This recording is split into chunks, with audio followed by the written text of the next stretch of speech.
Hey YouTube! Welcome out to some Magic the Gathering drafts. It's been a minute, it's Monday, which means Magic Monday's happening, so we're gonna do some Duskmourn drafts. This is practice for me as I will be going to MagicCon Vegas at the end of the month in Las Vegas to try my hand at the $100,000 limited open tournament. See if I can't win some money. And I suck, so I need to practice. Speaking of money, again, for the entire month of October, these streams are brought to you by Opera GX, the first web browser made for gamers. Click my link in the description.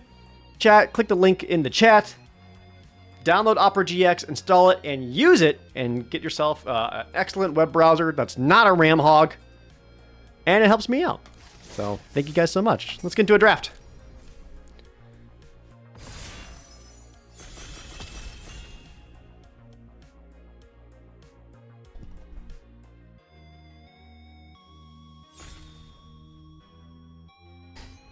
Not a leyline. Don't want a leyline for a rare. Oh, actually, Enduring Tenacities. 2 black for 4/3. Whenever you gain life, your opponent loses that much life. And when Enduring Tenacity dies, it becomes an enchantment, so it just kind of sticks around. I like Osseous Stick Twister a lot. Disturbing Mirth is also just excellent.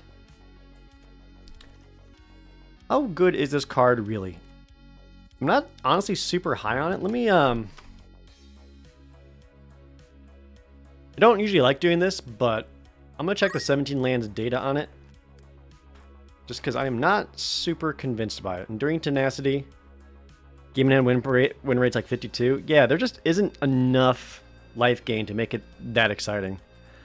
I would speculate, it might just be the Glassworks would be the safest pick, although I think there's a world where I would also first pick the Disturbing Mirth, but Glassworks is just fine. 2 in a red room to deal 4 damage, and then later on you can unlock and start pinging your opponent. Though I do like this Stick Twister a lot, but I like red more than black in this format, so we'll go with that. Second Stick Twister. This is a great card. It's an artifact creature, so it really helps Delirium. 2/2 lifelink, and if you have Delirium at your end step, you can...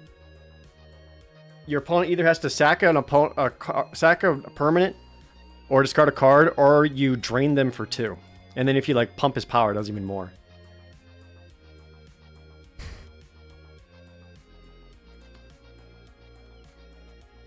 I would take the Beastie Beatdown. I think in this particular format, it's actually kind of worth speculating on early signpost uncommons. Sweet. And red-green Beatdown is very real. And I've already got a red card, so at least goes with it a little bit. Everything else in here, like, I'm not missing out on too much by not taking it.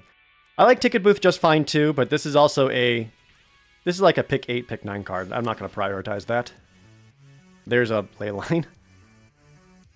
Nothing too crazy here. There's a Skullcap Nuisance, which I haven't loved. And the Shrewd Storyteller. I think green-white is actually one of the weakest color pairs in this format. I have not been impressed by it by all. There's an Impossible Inferno. It's a 5-mana deal 6 at instant speed, which kills most things in the format. And if you have Delirium, you just get to exile the top card of your library, so it's like a kill a thing and draw a card. I don't hate it. There's also Monstrous Emergence, but, you know, not convinced I'm going to go green, so we'll stick with the red for now. Okay. Okay, so now we're getting some signs. This is a Reverent Gremlin. Want a red for 2/2? Whenever another creature with power 2 or less enters, you can Rummage. That's actually incredibly good. There is also another Glassworks, which is excellent. There's also the Bashful Beastie. Bashful Beastie is just a very good green card. Fear of Imposters, I think, can be good, but I think most people play it wrong. I think people like making this their turn 3 play, and you're still getting your opponent a 2-mana, a Manifest a 2/2. That's not very good. You want to play this when it's like turn 8 or 9 or whatever, and you're countering their biggest thing. But no, we'll go with that Gremlin. Alright, Fear of Burning Alive.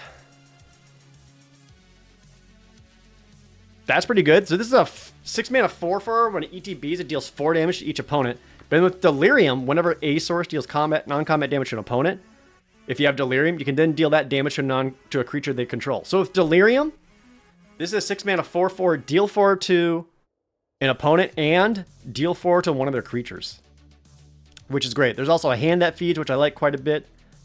And then Branch Snapper is just kind of fine. Moldering Gym and Weight Room are also just kind of fine, but I like the Fear. We'll get deeper in red.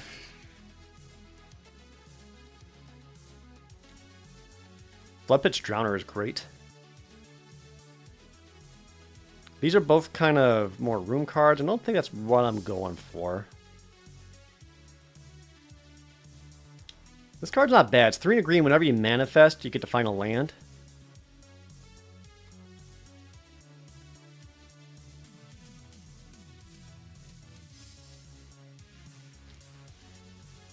No, I don't think green-blue is open.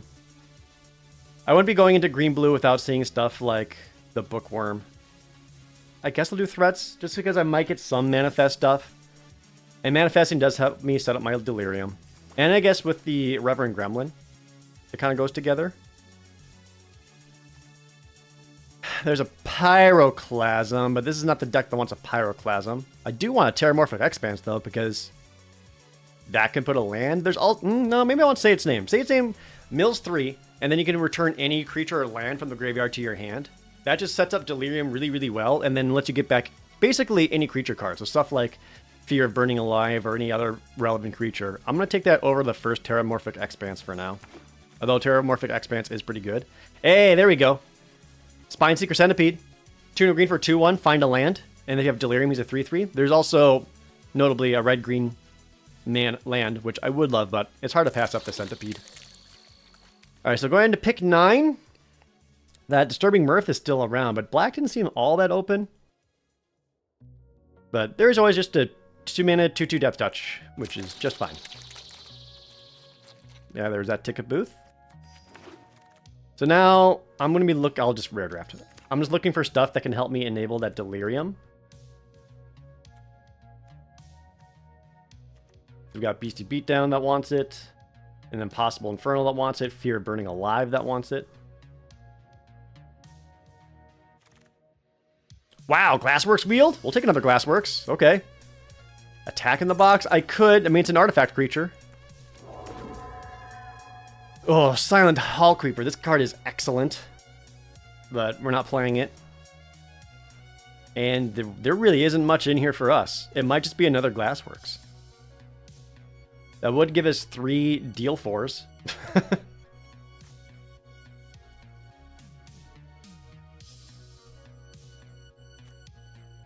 I think that's the best choice here. Unfortunately. Which gives me, what, 3 for 5 pieces of interaction / removal, so I'm kind of good on that. So, probably going to be looking more towards prioritizing, like, threats and creatures and then removal. Thoughts on the bans? I'm not a commander player, so I can't say I'm particularly affected by it, so it's hard to have an opinion on it. That said, obviously the fallout from it all and the backlash and all that is abhorrent. I do think it's silly that a lot of people got upset that their theoretical money went down. Like, hey, this card I had that's like a $90 commander card, now it's not worth anything. It's like, well, you didn't actually lose any money because you weren't going to sell it. You didn't lose any money out of your pocket. You were never going to sell it. It's like, oh, we got past Balustrade Worm. Oh my god, this card is a beating. 3 green for 5/5 trample haste, and with Delirium, you can play it from your graveyard again. Great. Is Untap not on? Oh, good question. I might have to enable it in Twitch. 1 second.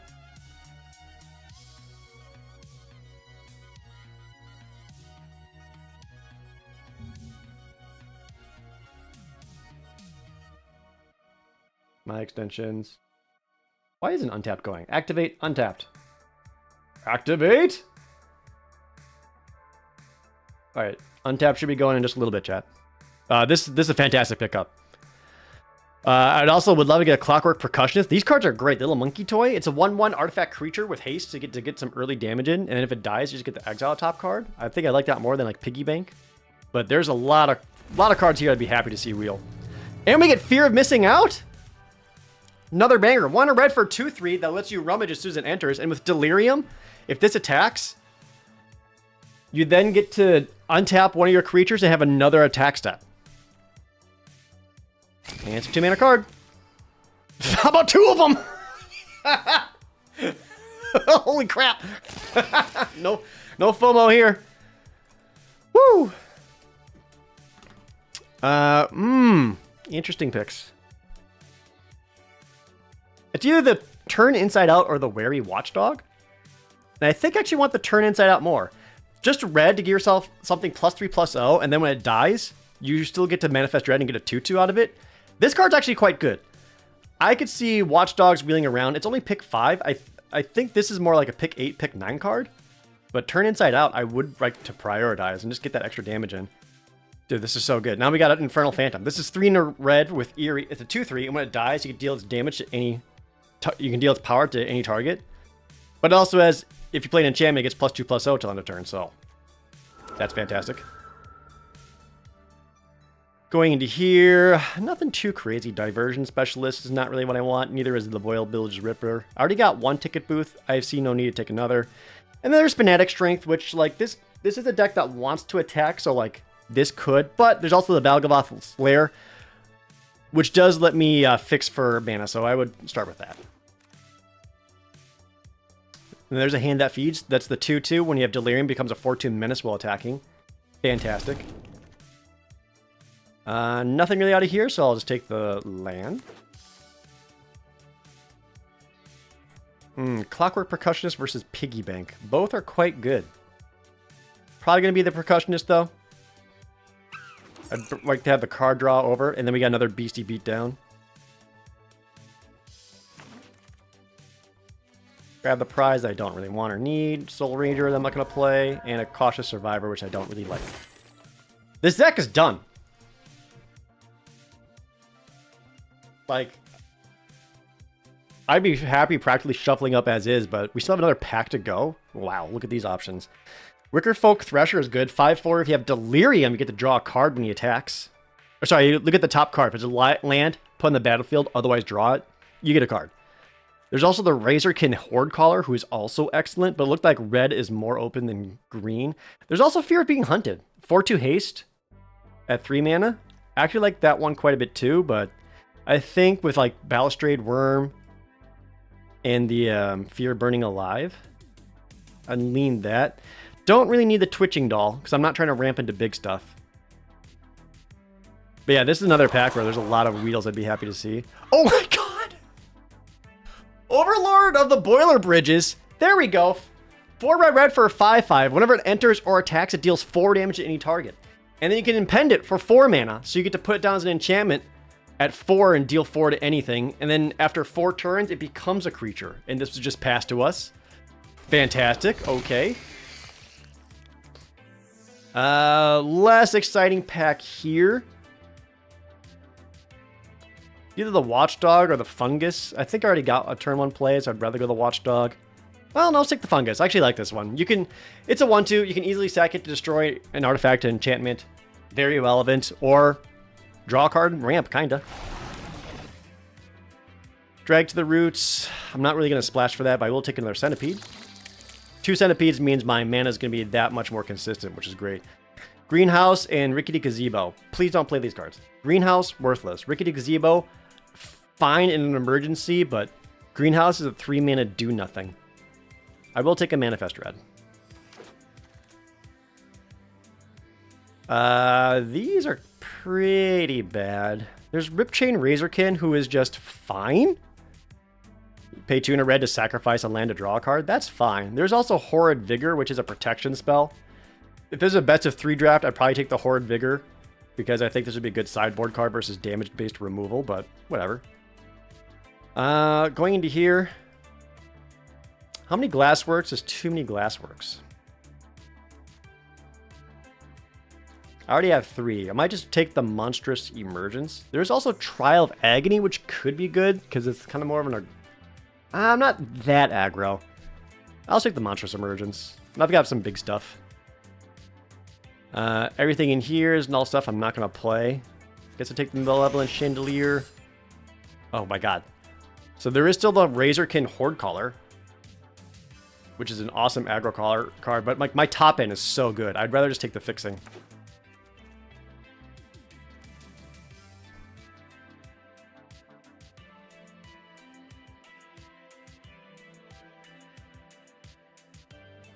Like, as good as that Razorkin Horde Caller is, keeping your mana consistent to be able to cast all your cards is much better. Look at it, we still got the Fear of Being Hunted. If you get Fear of Being Hunted with Most Valuable Slayer, it's such a good combo.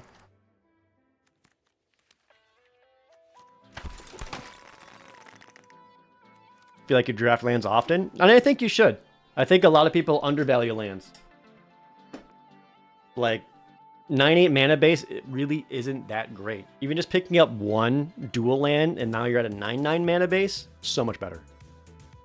You download Opera on 3 phones and 5 PCs. Bro, that helps a lot. That's like $24. Thank you, man. I appreciate it. Did you actually, like, install it, open it up, and use it a little bit, or...?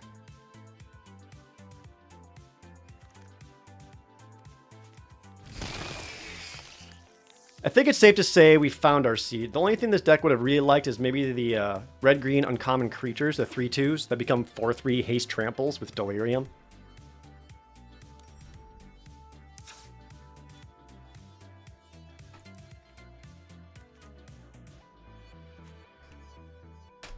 Alright. Mana's looking really good. I don't need the attack in the box.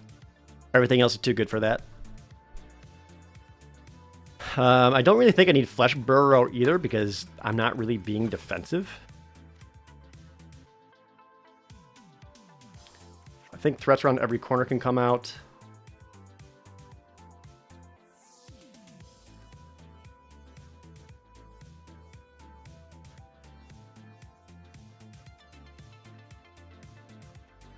Do I need a ticket booth?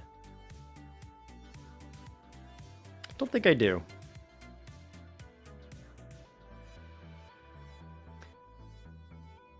It's 2 Beastie Beatdowns, 3 Glassworks. Do I still need the Inferno? I guess I don't have many other... I only have 2 instants right now. It's a little low. Might be able to cut a land because I've got some fixing and then I got 2 land finders. 7, 8, 9, 7, 8, 9. Yeah, I think I actually just cut a land.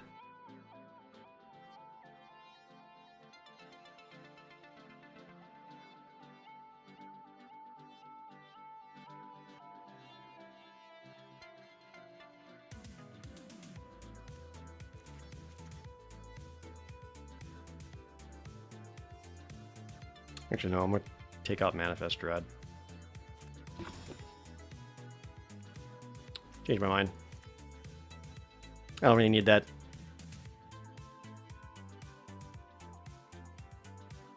Well, we got some powerful cards, that's for sure. Gamba?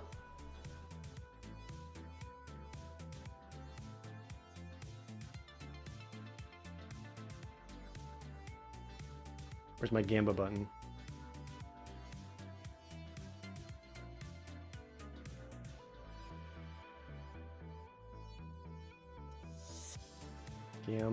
Gamba button, there it is.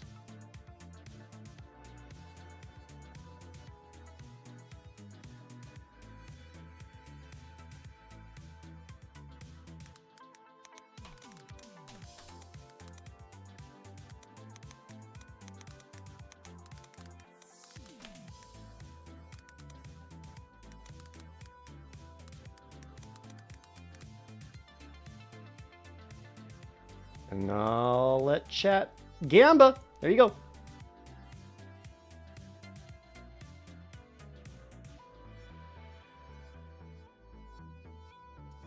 Make your predictions. Morning, Ray Ray.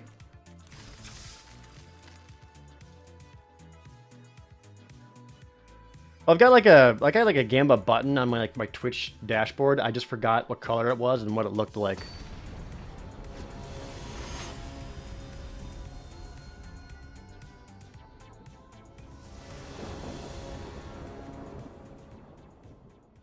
I go first.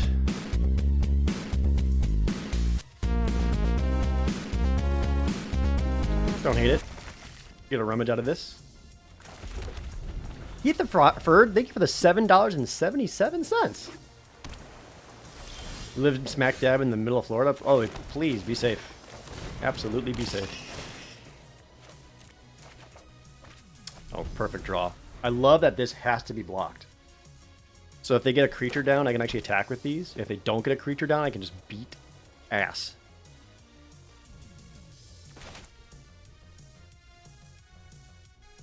Like if they go Bookworm, I would absolutely yeet my Fear of Being Hunted there right into it. Or they just shuffled it away. That's fine.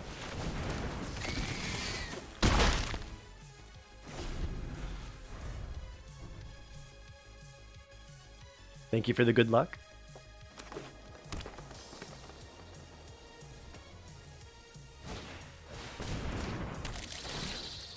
Spine Seeker Centipede, you know.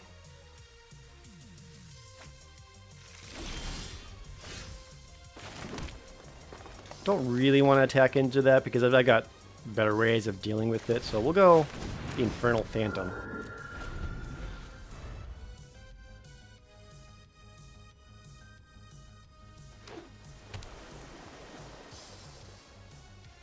Now if we can draw a Glassworks, we're in business.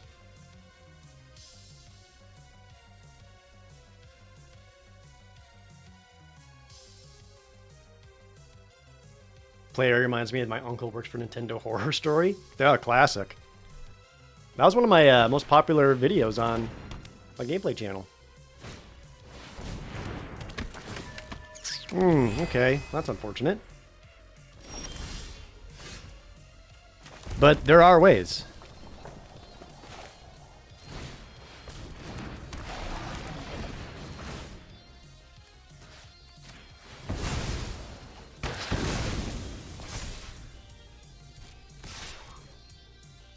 They probably just take the 2 here.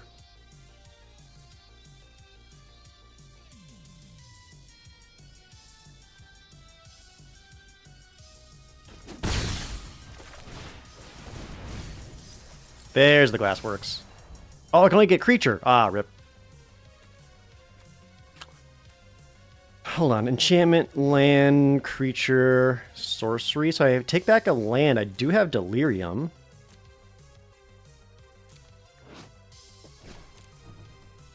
Because otherwise, what's the Insidious Fungus really doing for me? Yeah. It's going to seem weird, but I think I'm going to take back the land. Because now I've got Delirium for Impossible Inferno. Just to give me a little bit of card draw. And that goes until the end of next turn.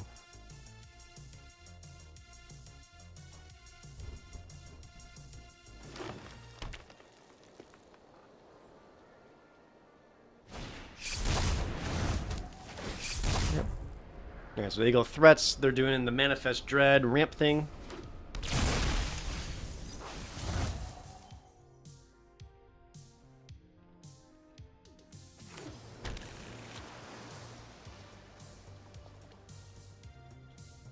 Do you have another Unable to Scream?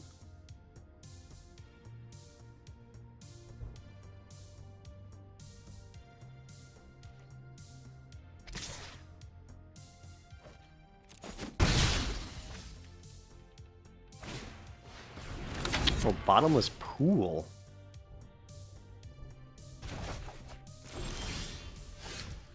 That's fine.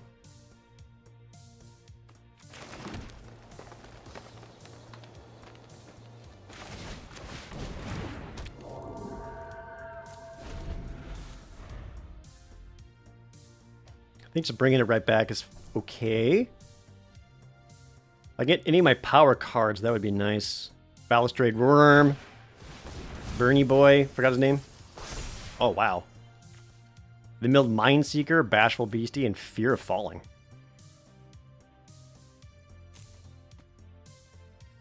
Oh, do I take the Mindseeker coward? Yeah! That's what we want to see.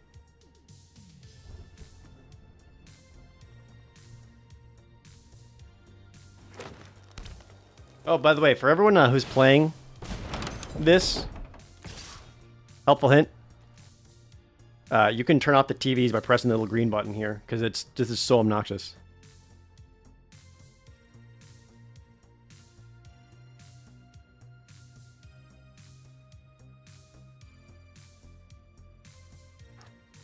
Might just block with the fear of being hunted because he's not getting it anytime soon. There's the fear of burning alive.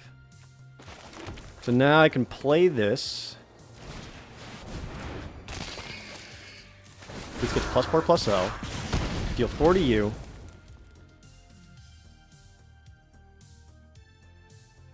Deal 4 to that. Yeah, I'll attack.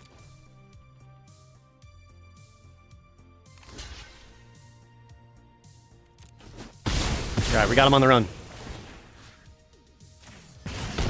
Deal you another 4. Can you turn off the lights in the bottom left? Oh, you can.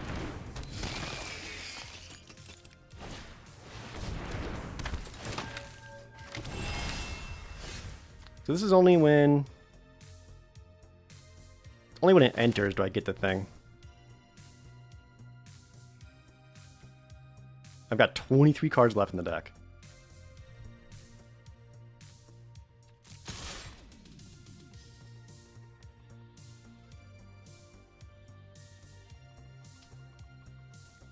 Want to see if they just want to chump or not. If they block with the Mind Skinner, I will Impossible Inferno. Perfect.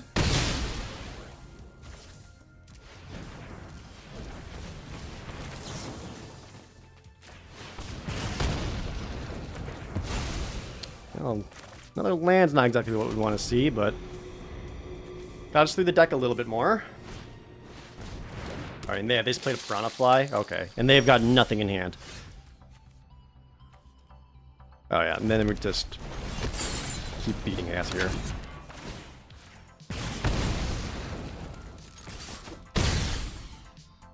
We're gonna unlock this door. They take a damage at the end of turn. And plus another one to creature because of fear of burning alive. That's extra funny.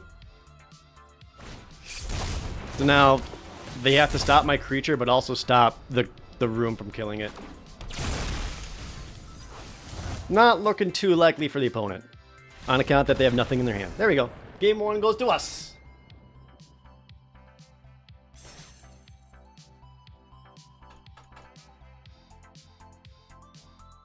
I forgot about the Delirium ability on Fear Burning Alive, making it so that the extra damage from the room ping allowed me to also take out the Piranha. I forgot about that interaction. That's great. Oh, I got some mad camera delay. Hold on. There we go. The opponent goes first. We got 2 Glassworks and a Reverent Gremlin to help us find lands. Yeah, I like this. Get that away. And there's a Fear of Missing Out, which also lets us rummage for a land. Oh, they went straight into Brood Spinner. Okay, so Fear of Missing Out, a little bit weaker. And that's going to be a kill on sight target because that thing is a problem. And I did not get my land, so I'm actually going to go Fear of Missing Out. Just so I can rummage now.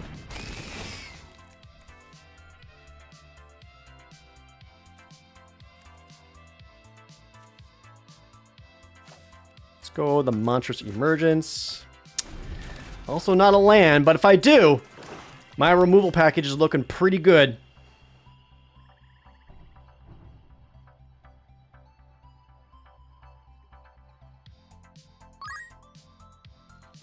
Yo, Varl, thanks for the resub. Did not get the land. That sucks a lot.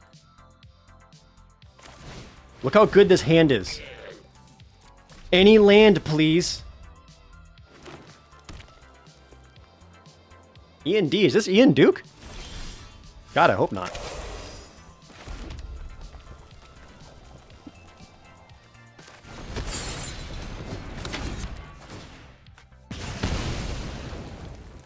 Yeah, turn 4 do nothing? Oh, this needs to Delirium or for the thing to attack, right? Okay, right. Ritual Chamber makes a 6/6 demon. That's pretty good.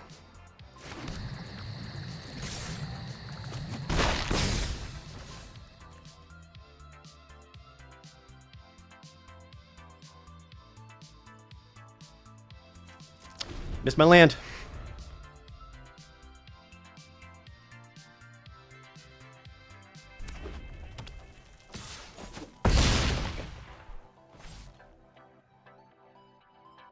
So they can unlock the room and start draining me for 2, and that's going to put me on a 2-turn clock. And they get to draw cards, keeps them alive. Man, I don't have any good answer for this.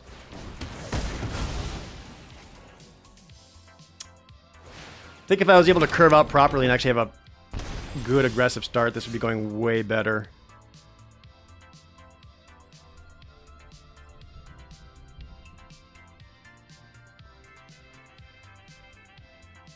And as is, this is pretty bad. Damn it.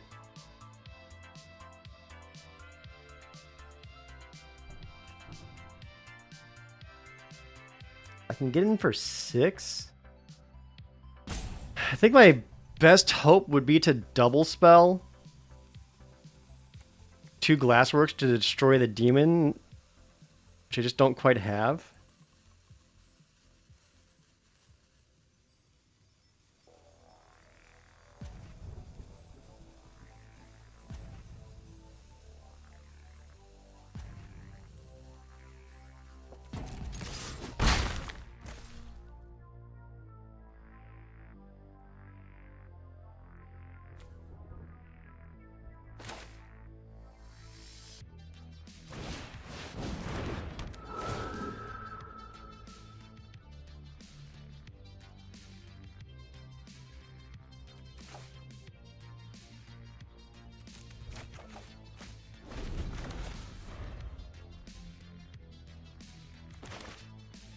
Yeah, how do I get out of this? An Impossible Inferno would do it, but I also need a land for that. It's either that or Beastie Beatdown double spell. But also needing another land. Yeah, I just don't have the lands to make anything happen. That really sucks.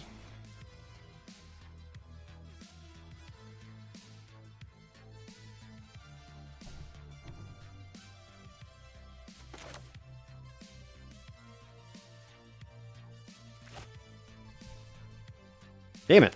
I still didn't get it.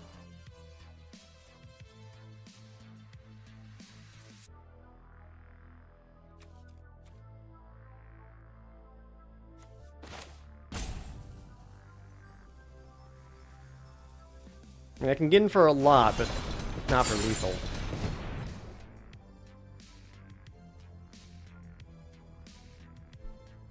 Am I going to play Sparking Zero? Probably not. So I think it looks cool.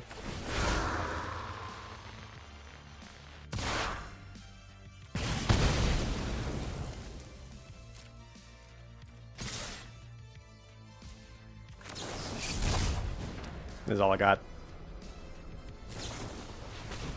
Yeah, plus nowhere to run. Damn. I think I made all the right decisions there. Like, I had all the draws early on to find the land that was needed off of Reverend Gremlin and Fear missing out. And they just didn't show up, because the rest of my hand was so freaking good, there's no way that was a mulligan choice. Alright, unfortunate. Should have attacked before playing my land? Why? Oh yeah, if it's Wizard Staff, they get like an orange mythic name, so maybe not.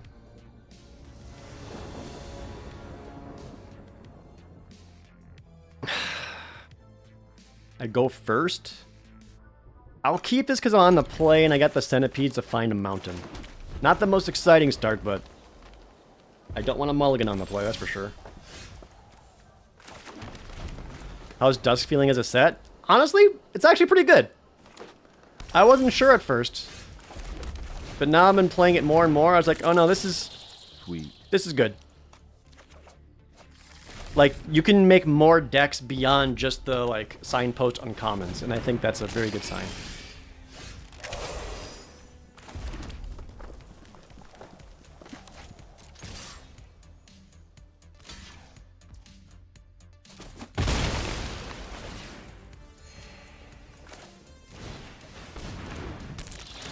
Oh, why would you tap my lands like that? Why? Oh, auto tapper! I was gonna...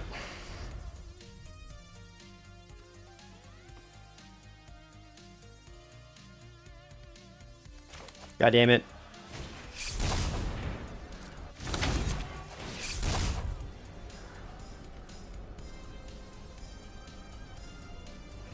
Green white signpost mechanic is so bad.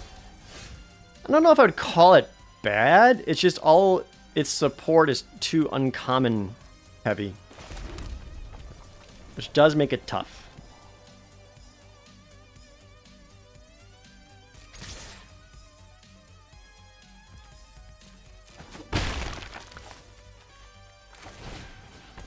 I'm gonna do it this way.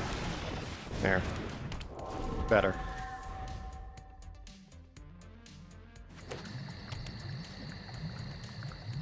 Yo, Jer Green, thanks for the new Twitch Prime. Also, Kosher Pickle coming in. Thank you so much. That's hateful. I guess they could foresee me using that to destroy some of their rooms.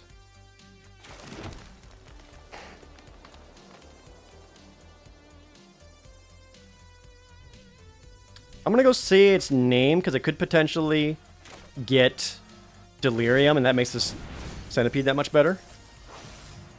So I got enchantment, creature, land, sorcery. So yes, so I can actually bring back a creature. Get the Delirium. I can attack him for 5.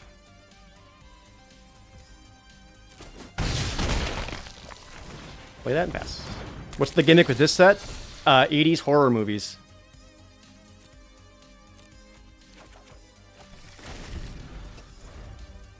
I've been playing the format a little bit. Mostly, what I'll do is when I go on my daily walks, I'll just play on my phone while I'm walking, which is a great way to spend the walk. But turns out not the best way to play Magic the Gathering and being able to pay attention and tell what's going on, especially when you got the bright ass sun shooting directly into your phone and you can barely read the cards. Nah, I haven't played Pokemon Go in years. I tried again during pandemic times, but that's about it. Okay, there we go. We got turn 2, 3, 4. That looks good. How long do I go usually walking for? It's about an hour. Rather than going for time, my goal is get 6,000 steps every single day. Oh, that might have to die. How do you read? Can't attack or block. Okay.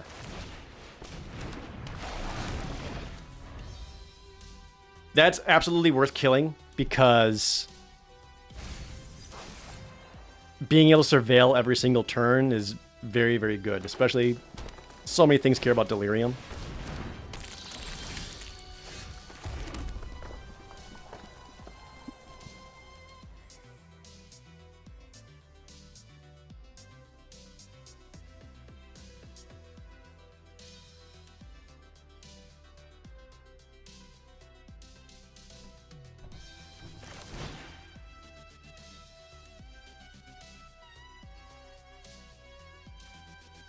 Don't think... I could sack the fungus to destroy the Patrick Beastie, but I don't think I want to do that yet.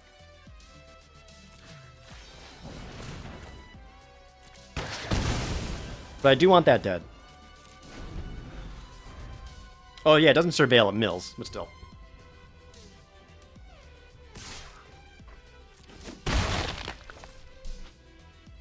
Listen to audiobooks. I listen to podcasts while I'm at the gym.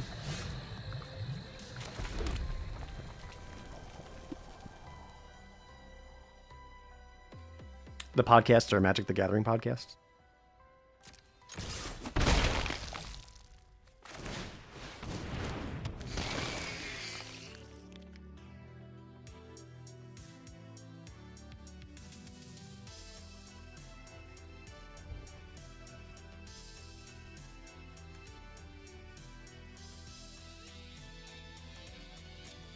Do I want to put away the Thresher? I really want to make sure I hit a land.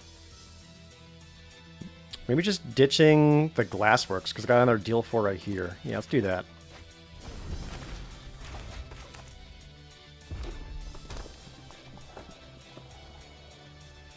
Yeah, if Patrick Beastie was Surveil, that'd be a busted good card.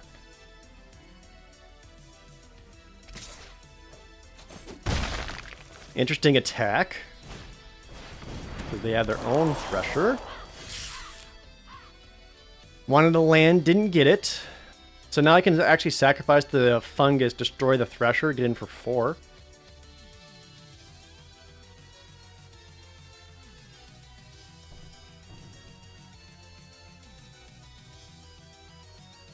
Yeah. And I'm getting for 4, so I don't have Delirium yet. As soon as I get a land drop, we're golden. Do I prefer this or Bloomburrow? I prefer this one. Bloomburrow is actually pretty good too. At least when the gameplay for Bloomburrow is pretty good. But the actual draft part of Bloomburrow was not very interesting. Alright, shuffle that away. Chat, he doesn't know I've got 2 of them. He doesn't know. Alright, let's just get a land the regular way.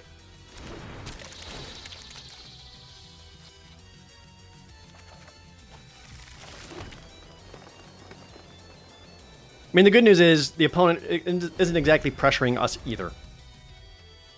So I've got time to get all my big stuff and set up. And they could be holding on to some of their removal for stuff like the Wickerfolk Thresher that they see in hand. I have not played the Dragon Ball Super card game. Or the other one, Fusion World, whatever the heck.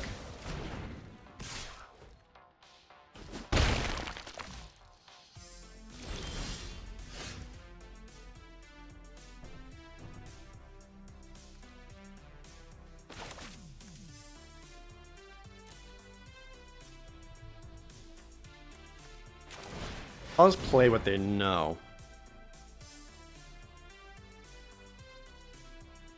So I feel like they could potentially have like an artifact removal or enchantment removal, and I don't want them to hit that on the Overlord of the Boiler Bilges. Overlord of the Boiler Bilges. Jesus. But that's great. That I do want to see.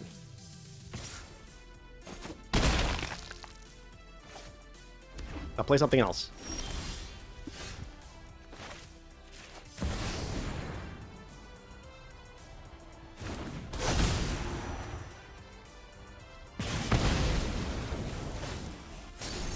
Clock's ticking down.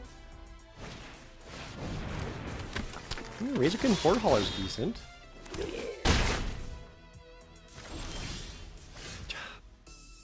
So how's this read? You get 2 +1/+1 counters, and then it bites. Okay, so I can go 1, 2. How do I want to tap this? 1, 2, 3. Play this. Grab a mountain. Mountain, and then boop, boop.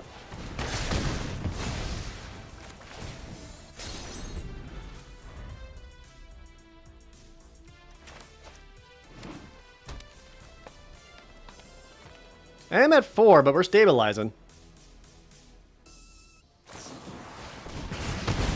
Yep, that gets exiled. I'm getting for 1.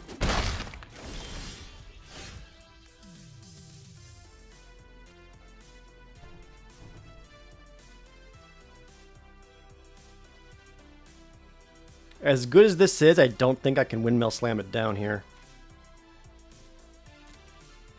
I think I need to get other stuff down.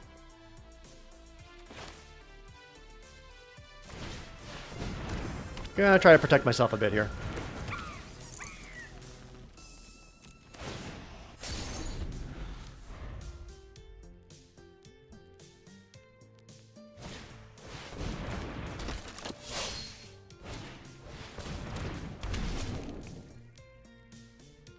Handed feed is bad because I was going to get first strike.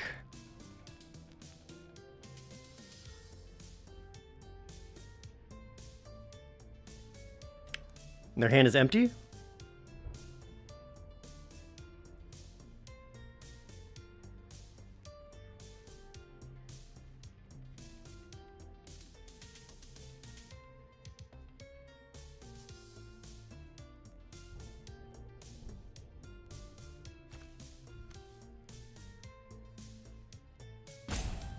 So I could go Fear of Being Hunted, attack, force them to block, at least get something off the board, and then play an Irreverent Gremlin as an extra blocker.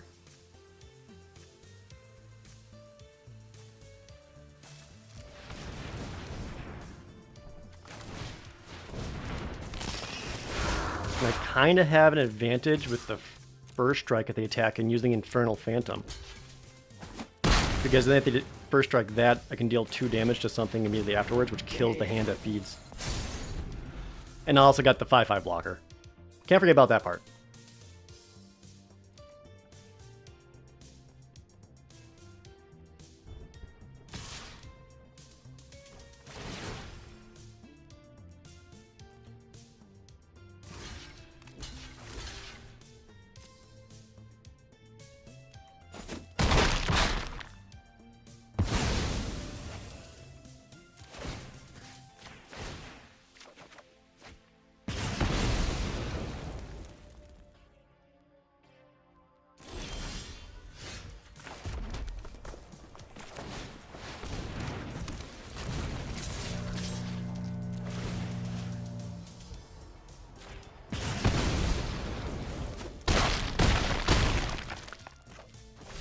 Kept up by a blocker in case they get some like trample haste or something.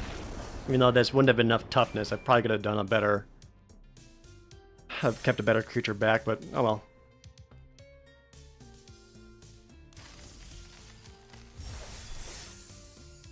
That's another one where stumbled and lands at the start, but we were able to stabilize by doing good trades. Force them to make rough ones, and then eventually get our lands out from the centipedes. Beautiful opening hand. Easy keep.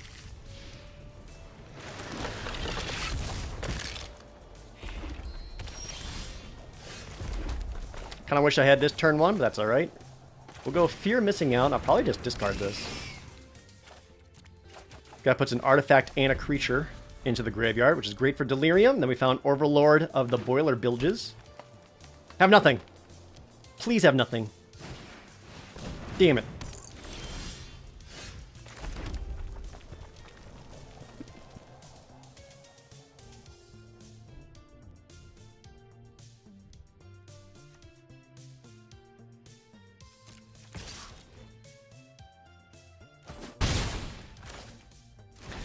Gonna play this out. I don't really want to use it to have their 2/2 trade with it. That doesn't seem very good when I've got Glassworks in hand. Or Overlord of the Boiler Bilges. Which this is coming down next turn. Like, we're gonna blast something.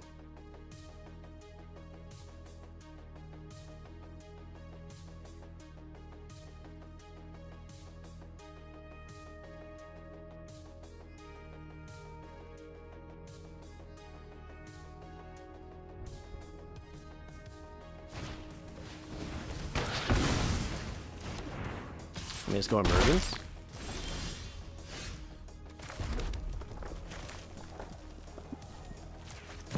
Not the most exciting blast, but I want to start getting this ticking down. So I've got Artifact, Creature, Enchantment in the graveyard.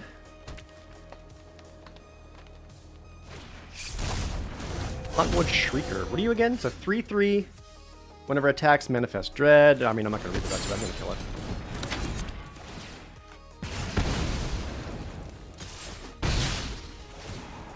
And if we get one more land, we have Impossible Inferno, which does give us Delirium, allowing Fear of Missing Out to attack twice, and setting up Fear of Burning Alive.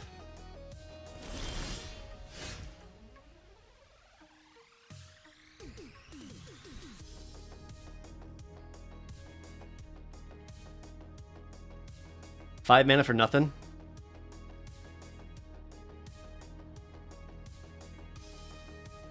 So they have their own Impossible Inferno. I think I go for it anyway, because this does give me two really good Menace creatures.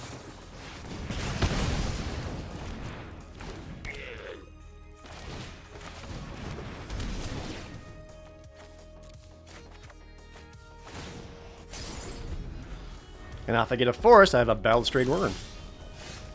Okay, yeah. Do you have an answer for this opponent? Nope. Woo! This deck's very good. It could be better. If I had any of the red-green 3/2s, it'd be incredibly good, but this is quite strong. That's 4 wins! Where my ones at in the chat?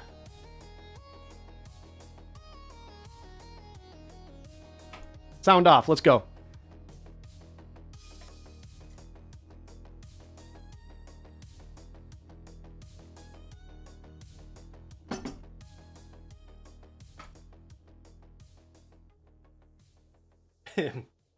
Yeah, concede's a good answer. Concede we'll always take.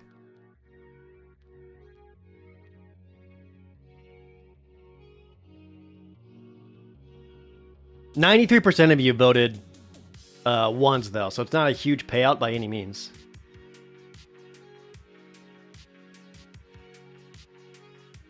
You want a shopping 1,000? Dude, shop with that 1,000 wisely. You voted 2 for the odds. You know what? That's fair. It would have been a huge payout if it was a 2.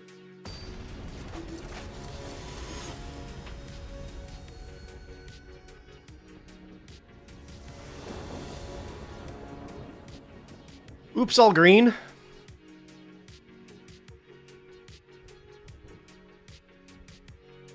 I'll go first, though. I'll keep it, because I can always sack the Insidious Fungus to draw a card. And ramp, kinda. Not ideal, but I can.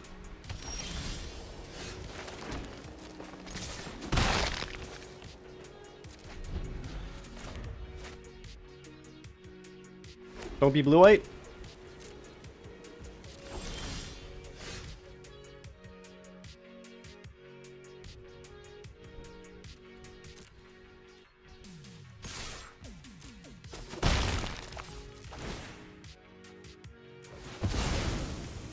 Can I find a mountain? Hey, we found a mountain. Oh, bink, bink.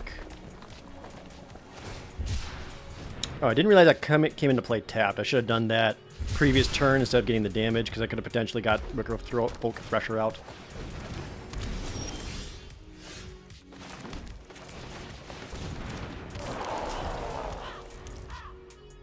Does Twitch support 4K? It does not, no. There's a lot of bandwidth that requires 4K. I think they allow, like, certain streams, like the privileged streams, to be, like,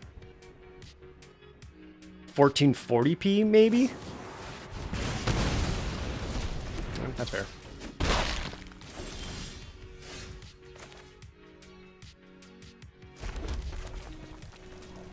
We race him?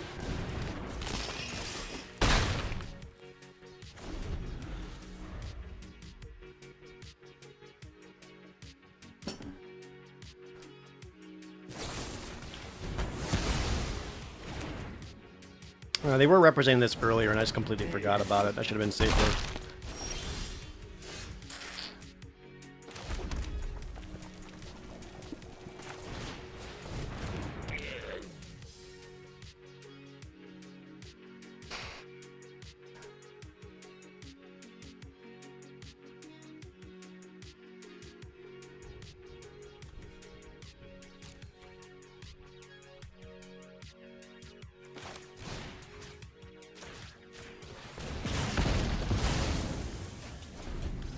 Not very exciting, but I think I needed that dead so that they're not drawing a bunch of extra cards of it. If they're red-white, they're all about the power 2 or less.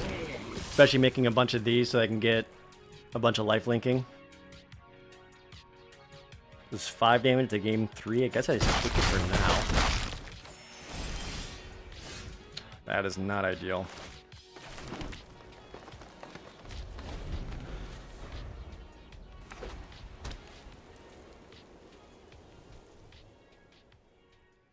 Alright, Dak, we're ready for, like, any of our good big stuff.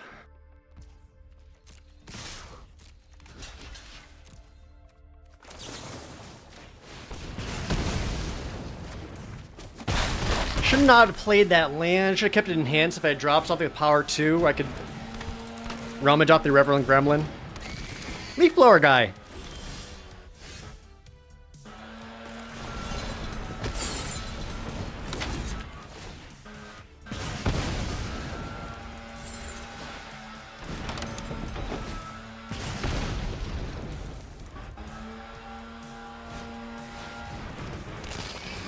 Yeah, might be too little too late for me.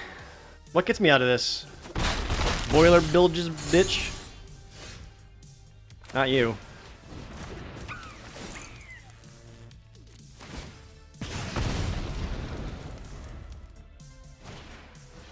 Oh, and then they have Xaxes with that. Bummer. Yeah, draws definitely did not cooperate that time. Oh well.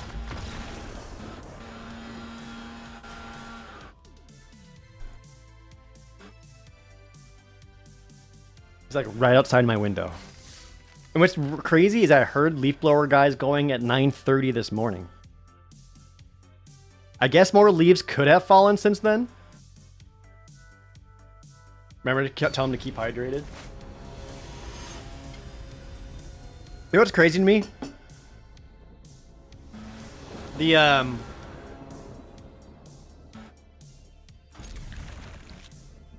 I see a lot of these guys that, you know, tend to the grounds and work outside and do all of that.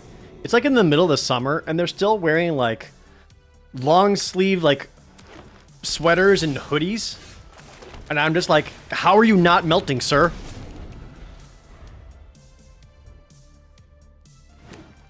Please draw land.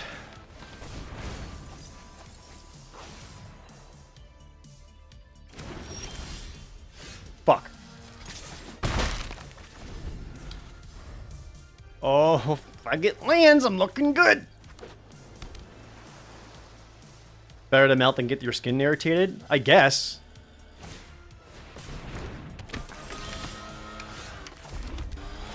I mean, my first thought was like, you know, you would use that to be able to protect yourself from like the sun. But I'm like, I don't know, dude. I'd just be drenched in sweat. That sounds terrible.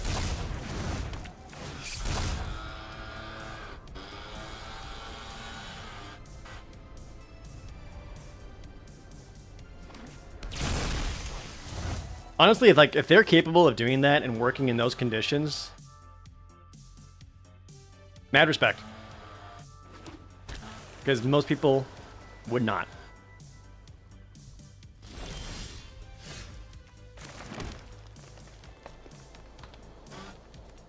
Double Beastie Beatdown is funny, but I'd much rather hit my one more land so I can Balustrade Worm.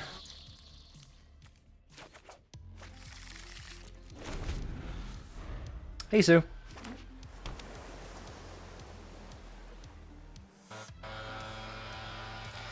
Manifesting Dreads, where you look at the top two cards of your deck, put one of them down face down on the field as a creature, the other one goes in the graveyard.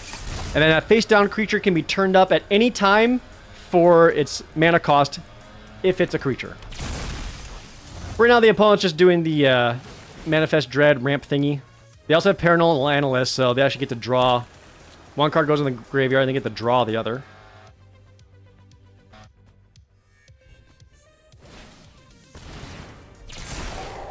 Ooh, and turned up the Oblivious Bookworm?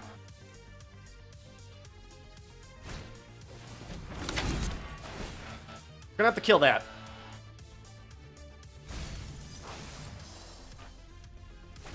Not having Delirium is hurting here.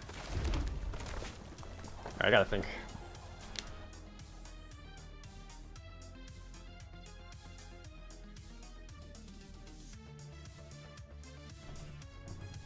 There is something just going Balustrade Worm and getting the beats in. But I think taking down the Bookworm is better, because I'm already kind of behind.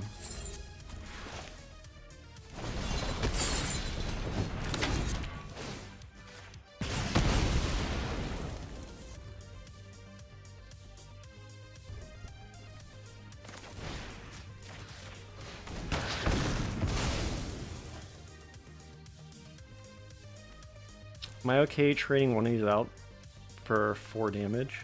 I think so. Getting Delirium set up seems really important here.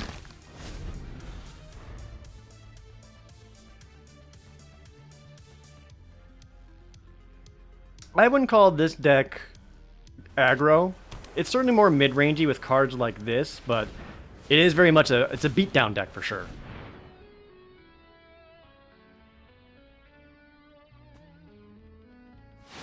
We went to a goth festival in a heat wave.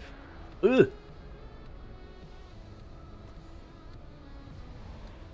Yeah, I can only tolerate so much.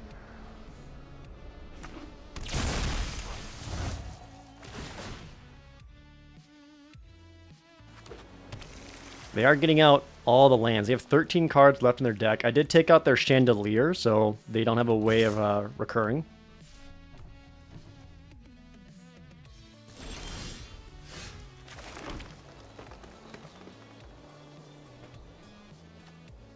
Sorcery creature.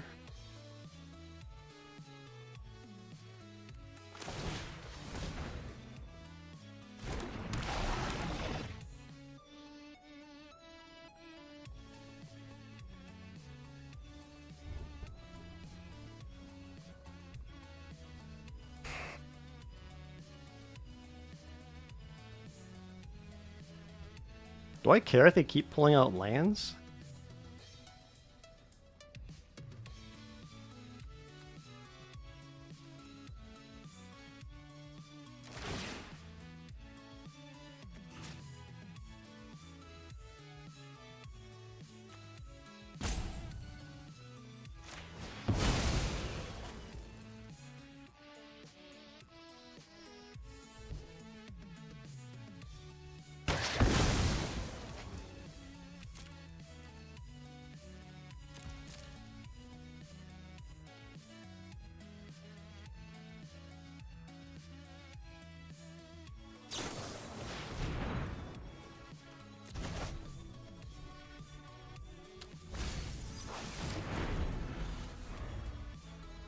They are down to 11 cards in their deck.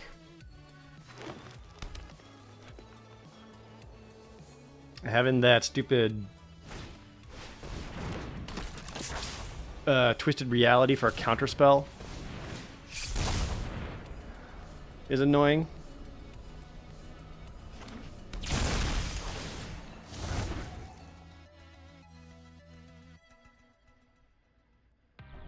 But it might just be more of a plan that I wait for them to deck out.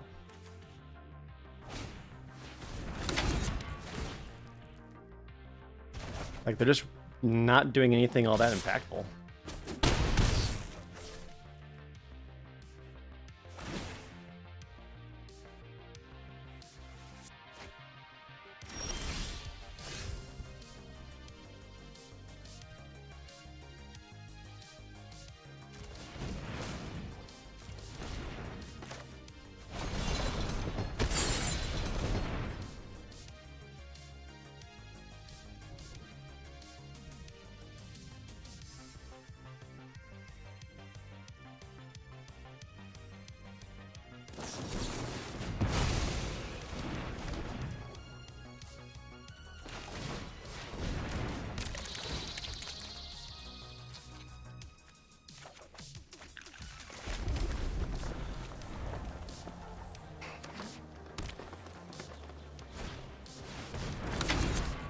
Okay, now they're getting a little more aggro.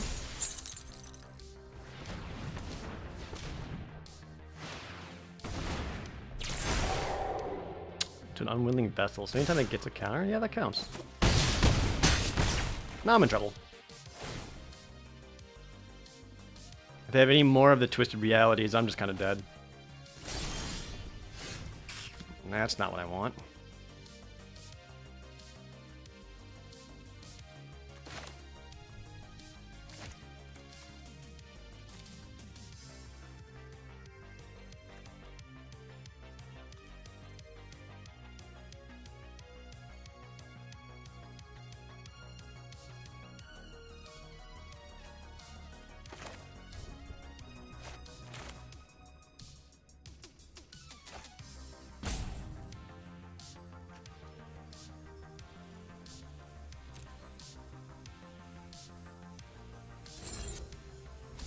What happened here? How do I not die?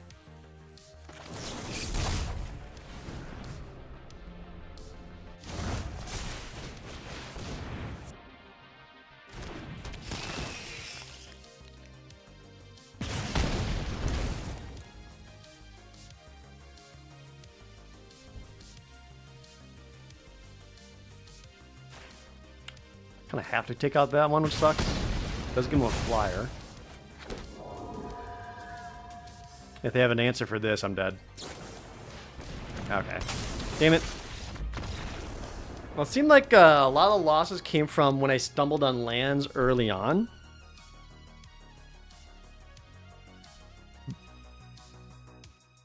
Which is a bummer. And then there's that one game where I had my lands, but I just wasn't drawing any power. But I think something that would have made the deck better was it needed more instants to help its Delirium. I went 17 lands. I think with 2 Spineseeker Centipedes, I absolutely could have gone 16 lands. I just didn't really have like worthwhile instants to play. I had like Horrid Vigor. Yeah, having more instant to assist in setting up Delirium would have been nice. Yeah, like I had like just super fucking good cards. Oh well, we got the 4 wins. Basically broke even. Could have been nicer. Let's go again.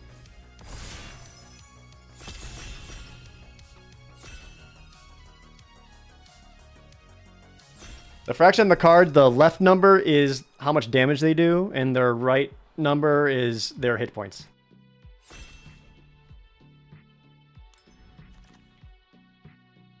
Okay, we opened up Victor Valgavoff's Seneschal. Jesus Christ. 1 white black for 3/3, where anytime an enchantment enters, surveil 2. For the second time, they discard a card. If the third time, you get a creature card back. That just does not seem very good.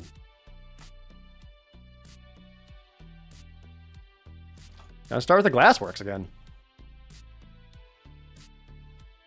Oh, they're talking about the Delirium numbers. Once you, some cards have a thing that says if you have 4 or more card types in your graveyard, your card gets to do a thing.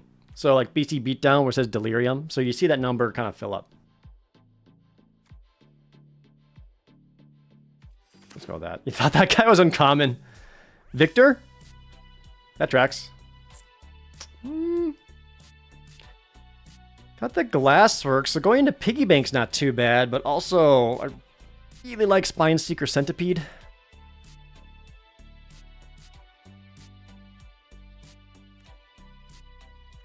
Guess we'll take the Piggy Bank. Ooh. Okay. That's a pick 3 Bookworm. Might move over into green-blue. Which I do enjoy in this set. I think this is one of the draft formats where it's actually a safer and better idea to kind of speculate on some of the uncommons early on. Like if green-blue ends up being open, I want to go into it. And that's another Oblivious Bookworm, which is great. Hell, I actually would splash for Oblivious Bookworm too. There's also Fear of Abduction. I actually like Fear of Abduction as a reanimation target too. Yeah, the red cards in here aren't great. But we'll pick up a second Bookworm. I don't find... Like, black-white isn't really trying to do the enchantments thing, which just kind of makes them awkward.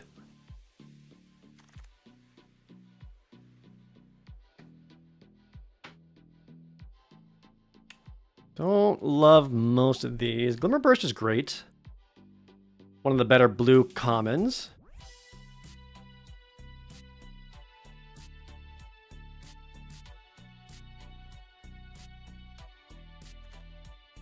Yeah, we just Glimmer Burst. Okay, Floodpits Drowner. That's a late Flood Pits. Also a Tunnel Surveyor.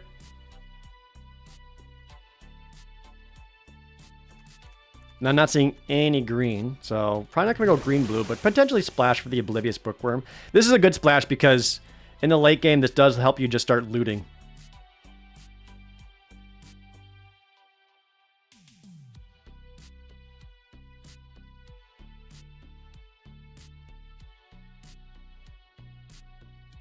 Enjoy watching me deck build? Thank you.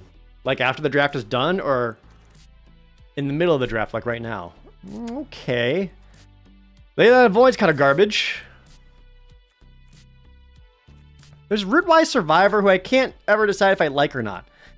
He's 3 green for a 3/4 haste, and if he survives, you then turn one of your lands into a 3/3? That's fine. Everything else, this is like the best card here. Everything else is kind of whatever. Saw is actually okay as well. There's a story why people are at this house. The story is that the plane of existence they're on, Duskmourn, the entire plane is the house. It's like the house is a living entity that has taken over the plane. Third Oblivious Bookworm. Okay, we're in it. Stocked Researcher I also quite like. If you're in the blue-white.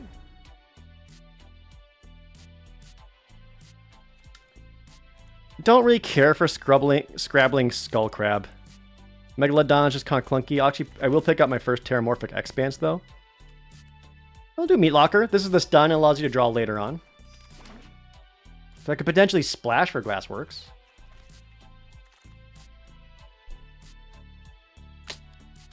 Peeper. Researcher. Rat Boy Nashi went looking for his dead mom. Kaido followed him. There you go. That's the plot. Piranha Fly, this deck is not aggressive enough to want Piranha Fly, so I'd rather do the Cautious Survivor.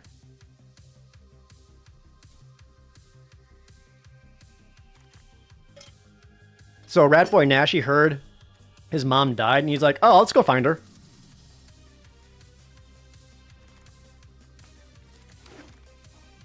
Ooh, and we open up Endearing Curiosity. I've yet to play with this card. 2 blue for a 4/3 flash for an enchantment creature.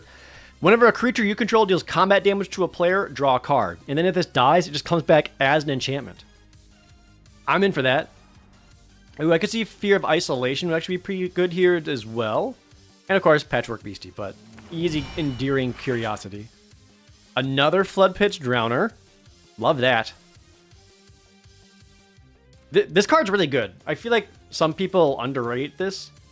1 blue for Flash Vigilance. When it enters, you tap and stun one of your opponent's creatures. So you stop them from attacking. And then you can pay 1 blue, tap this, and then you shuffle the Flood Pitch Drowner and your opponent's creatures into their library. This is also a really good way of making sure you never deck out. Now I have 2 of them. There is another Fear of Isolation, another Rootwise Survivor. I don't think I want more than 1 of these, but I do want a Spine Seeker Centipede.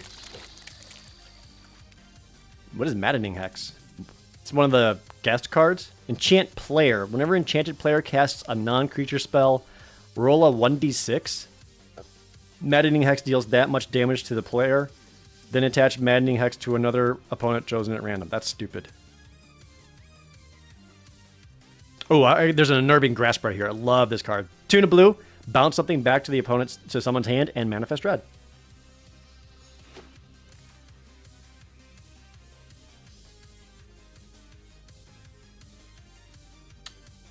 Jolly Balloon Man? Jolly Balloon Man's amazing. I don't think I can quite splash for it. My 2-drops look too good. I don't think I quite need a Glimmerlight. Clammy Prowler is just exists. I'll take another Terramorphic Expanse. I actually don't mind Get Out. Counterspell for creatures or enchantments, but allows you to bounce a couple of things. So if you got stuff with strong ETBs, it allows you to bring them back. It might just be the Monstrous Emergence, though, because I lack true interaction in kill spells. Oh, Mind Skinner? Absolutely. This card's better than it looks. Blue is hard and scary, but already got a Spine Seeker Centipede and 2 Terramorphic Expanses. If you play this late, it can't block, and you start milling your opponent for 10. This is a real threat. I will happily take this here. There's another Rootwise Survivor. Or the Underwater Tunnel, which lets you surveil and then Manifest Dread. I guess I want that over the Rootwise Survivor. Then I'm going to pick 9. Let's take the Unwilling Vessel. It's a 3/2. I've got enough enchantment things happening that I might die into a 1/1 flyer. Tail of Tameo. I could splash Baseball Bat, to be honest.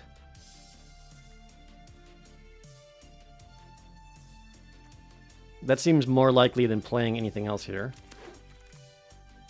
Oh, we got Tarnal Surveil anyway. Perfect. Probably not going to go with the Baseball Bat. I'd rather go with the Glassworks.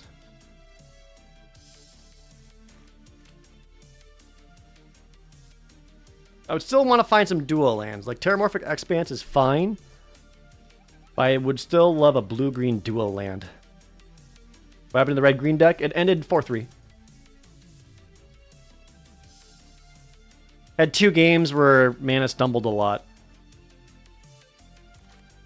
And then 1 where it just lost.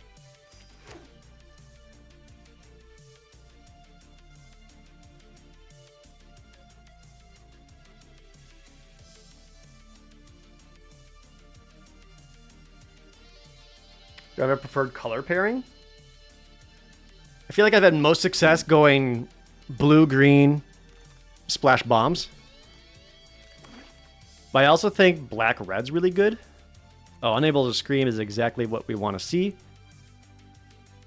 Good interaction. Just 1 mana, turn something into a blank 0/2. And then I would love to have Malevolent Chandelier wheel, because with a deck like this, milling out is a very real threat, and this kind of helps prevent it. I'd also be fine with Bashful Beastie coming around. So we'll go Unable to Scream. Anything cool in here? Probably the Thresher. What is Bondless Pool? This is the bounce and draw cards. Less exciting. The Grimoire just looks unplayable to me. There is also Vanish from Sight if I want more interaction, but let's take a creature. I think I'm happy taking another Unnerving Grasp. Kind of keep it a little tempo-y.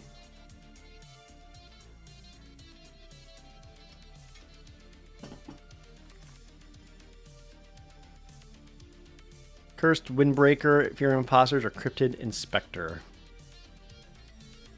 How much manifesting am I really doing?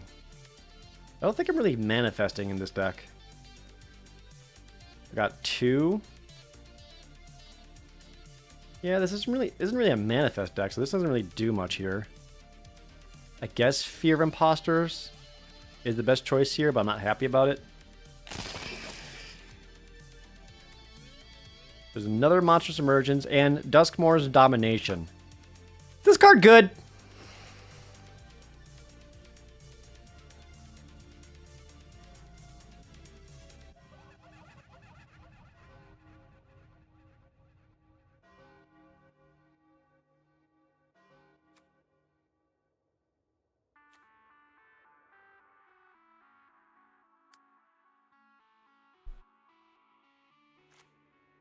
I think if I had, like, the Rampy Boys, I would consider it.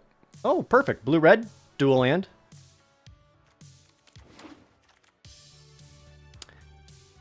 How many Oblivious Bookworms is too many Oblivious Bookworms? I think I'd rather have the Twist Reality. I've already got 3 of them. Having that counterspell does help a lot.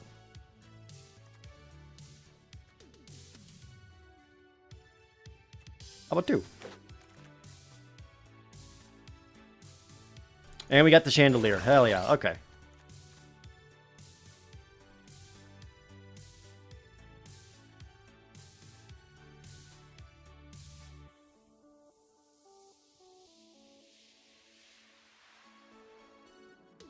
So this is this deck is basically looking to outvalue the opponent and just have crazy draws. And just be able to tempo play him and outlast him. I think I will take the Vanish from Sight. There's the Creeping Peeper that I probably won't end up playing. Cursed Windbreaker is not good. Don't Make a Sound I don't really want to play.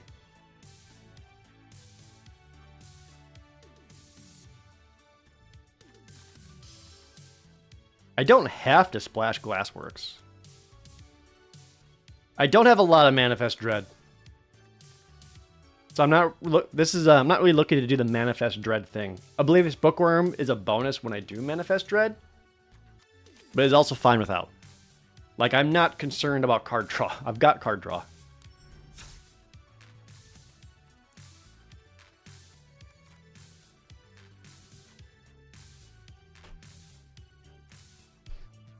So I'm not really looking to play Creeping Peeper. I'd rather not play Fear of Imposter if I can help it. We'll take out the Don't Make a Sound. Oh, Monsters Emergence is actually really funny with the Mind Skinner, because that's just 10 damage to a creature. Cautious Survivor is really clunky. We'll take that guy out.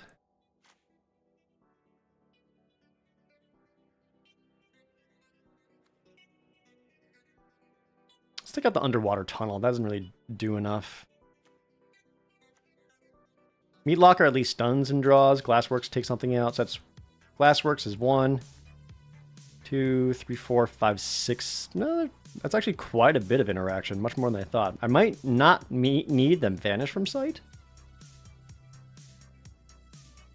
I'm still not convinced I actually want Rootwise Survivor either.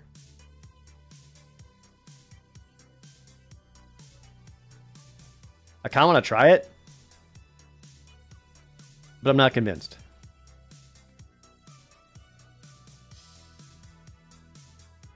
Do I even want the Meat Locker, to be honest? Like, I have 2 Glimmer Bursts and Oblivious Bookworms. I may just not need it.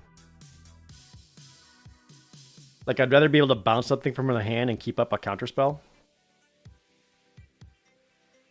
Yeah, I think I go down the Meat Locker.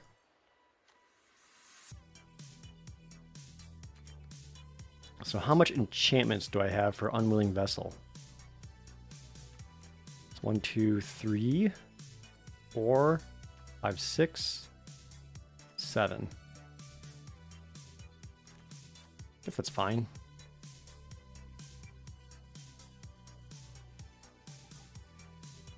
This much card draw, I can see cutting a land. Probably what I'm supposed to do. Whoops.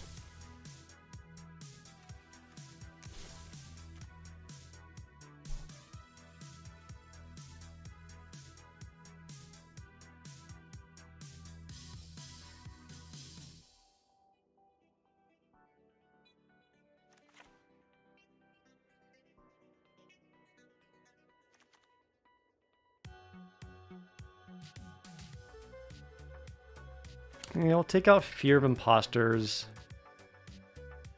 I guess I'll keep this just so that I have something that can kind of make threats until I have Malevolent Chandelier or anything else.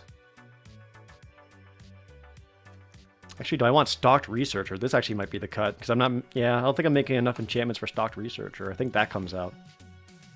So it says 13 creatures, 10 non-creatures, but I have 2 Unnerving Grasps, which makes creatures, and 2 Glimmer Bursts, which also makes a 1/1 enchantment. So we're going to go 2 mountains because the possibility of milling 1 or manifesting dread 1 is very real. And I got 2 Terramorphic Expanse, so I'm not too concerned about that. We'll try this. I'm not super convinced on the Rootwise Survivor, but I want to give it a shot. Put up a prediction. The Chandelier is not for top end. The Chandelier is there so I don't deck out. Like, the card draw on this deck is nuts. Oh yeah, Twist Reality could also be creatures.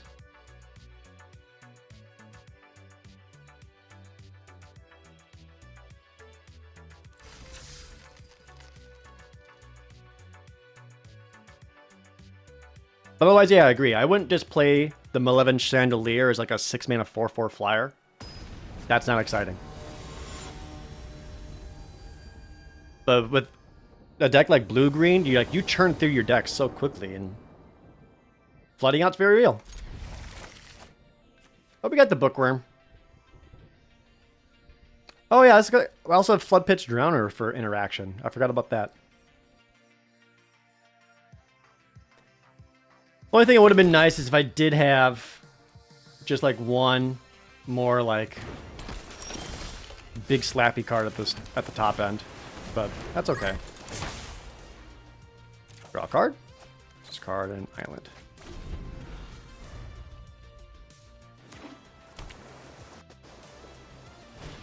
Yo, Hawk Johansson? Thank you so much for gifting 11 subs. Thank you so much.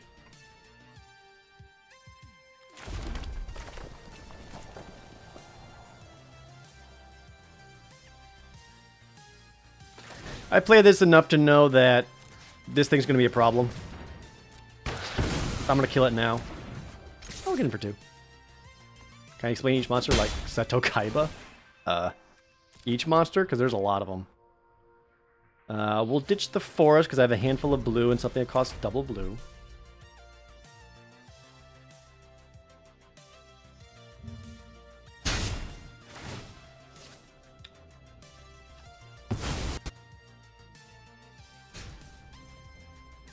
That's not what I want to see.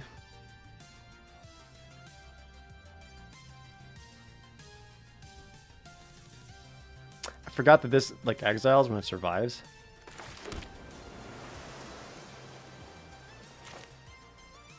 Tell you what, me too.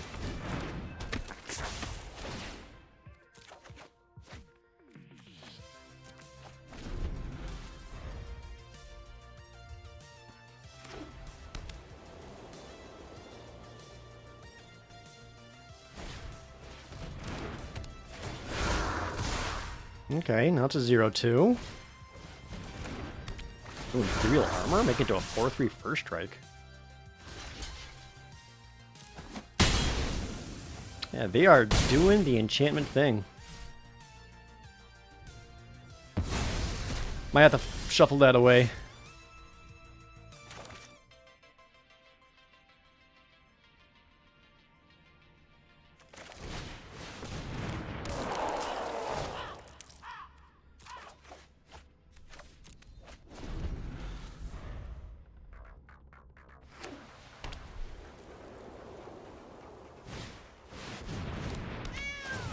Lionheart Glimmer. Damn, they're really doing it.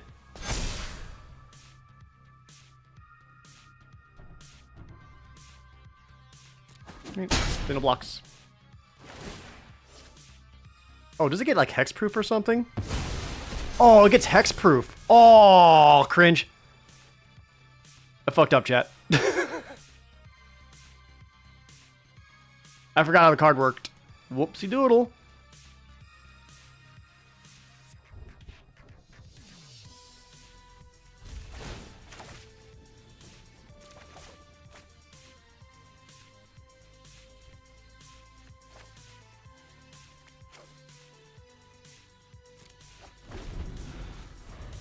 Whoops.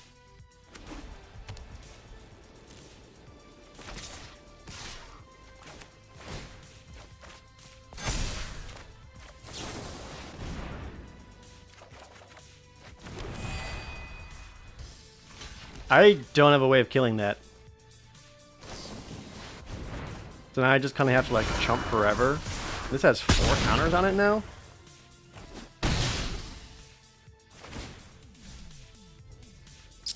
Yeah, I fucked up bad.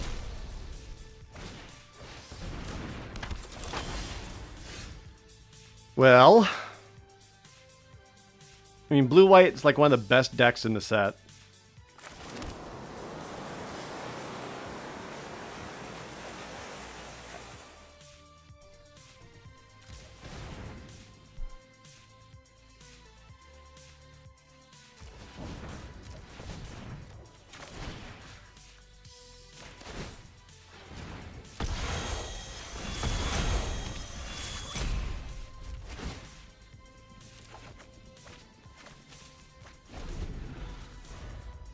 I have only lands in my graveyard, by the way.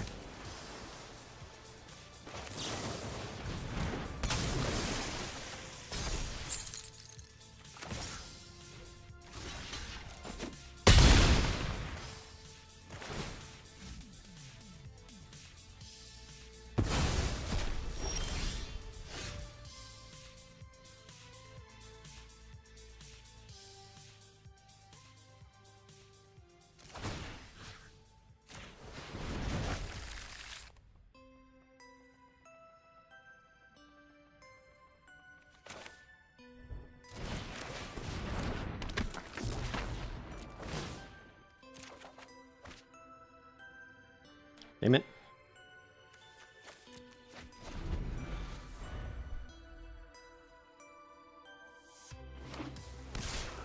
What's worse, losing from a mistake you made or losing because the card just didn't get what you needed? It's much worse to lose from a mistake I made. Because then it's my fault. Variance just happens. That's part of Magic the Gathering. But if I fuck up, then I'm going to be beating myself up and be like, I should have done that better and I should have known better. You know, maybe getting rid of that many lands was a mistake, because I would love to be able to double spell, and I just can't right now.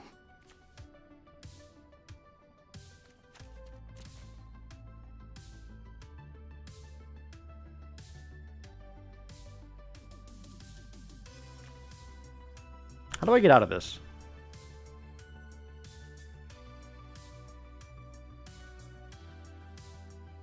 Survive long enough until I can Mind Skinner.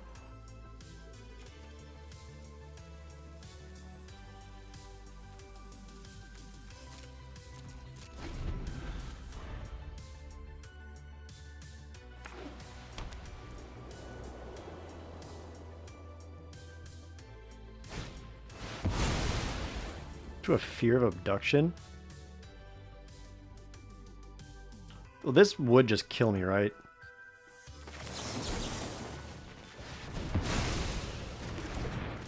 Oh, I can get out of this.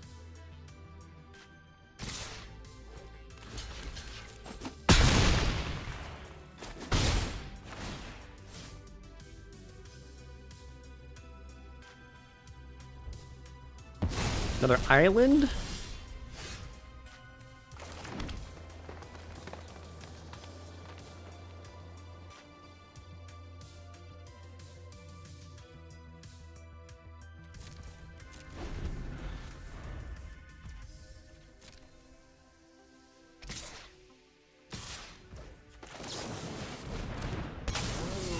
My biggest mistake was not dealing with this guy right away. I forgot that it gets hexproof. I just remember getting it +3/+3.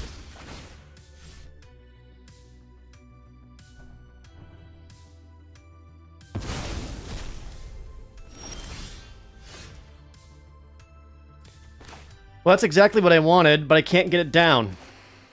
Because I don't have enough islands to be able to cast everything I wanted.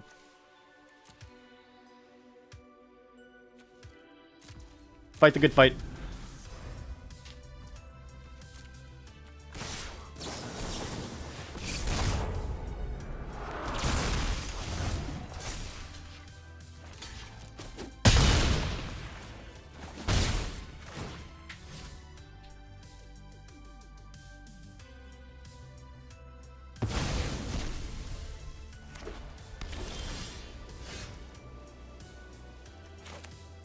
Oh, I can't even do this! Oh, this sucks!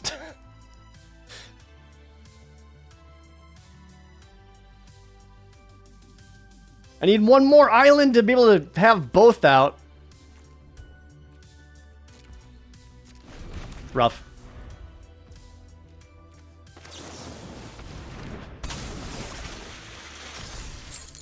How's that feel? Eh? If I can get any of my green creatures that cost 3 or less.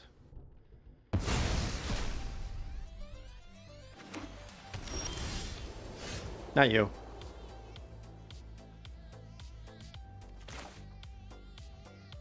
Though it does allow me to attack.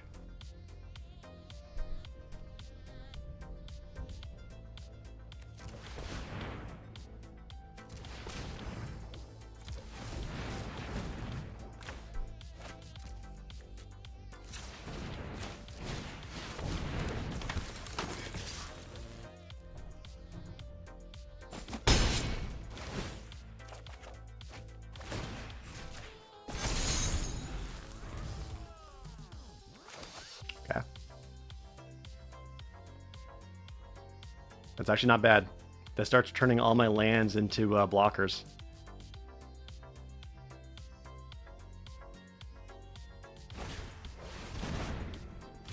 Ah, okay, they got it. Because now they got that online. I tried my best.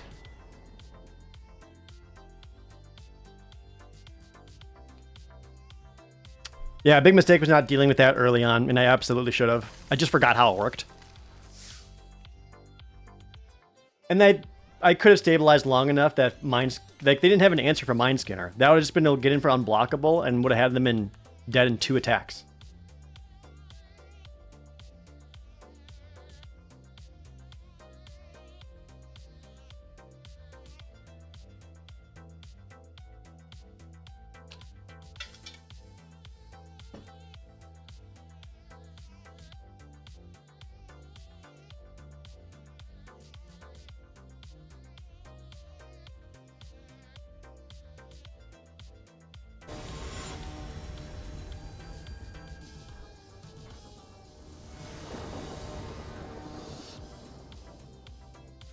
This looks good. Got turn 2, turn 3s. Ow, got this wiener.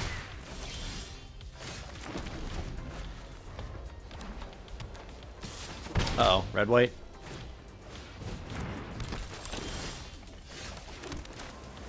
We'll go Bookworm. This gives me a good block. Draw.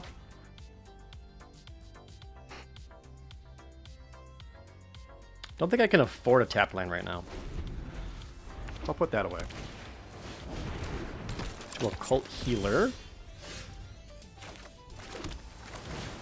Let's put that right back into your hand. I'll Manifest Dread.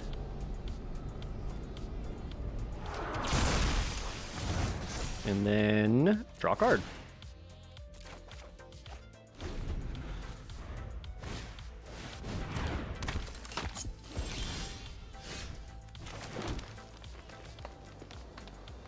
Okay, but what if I did it again? Lamau?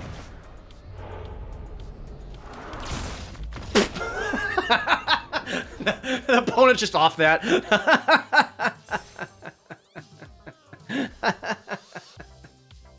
That's funny.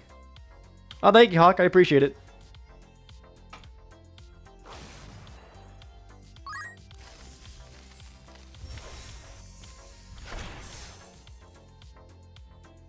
The old Rage Scoop?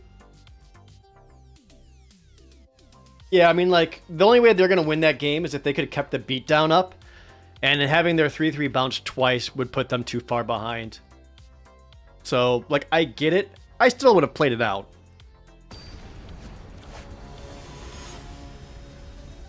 But I get it.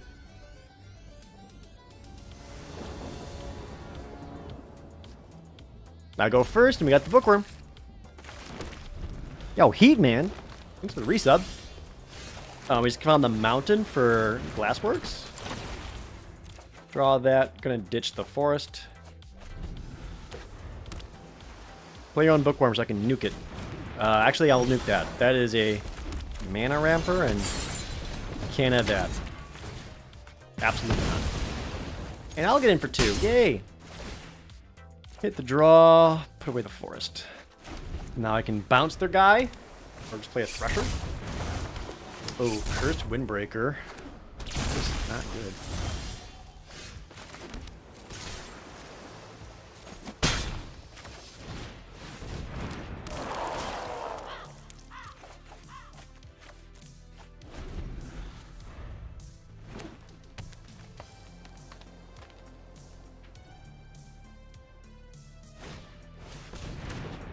House Cartographer. I haven't found House Cartographer to be particularly strong either.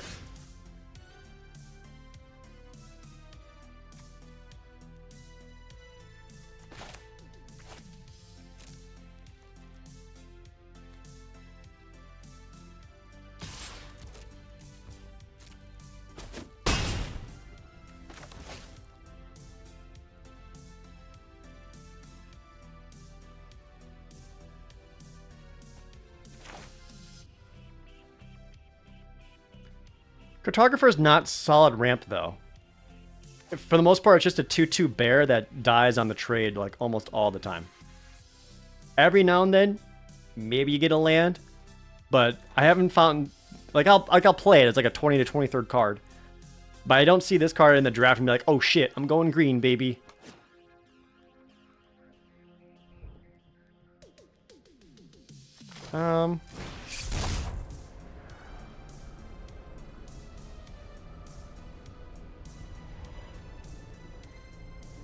Well, if it's wearing a sick Windbreaker, then it could, yeah. I feel like that I probably should have played a land for a counterspell.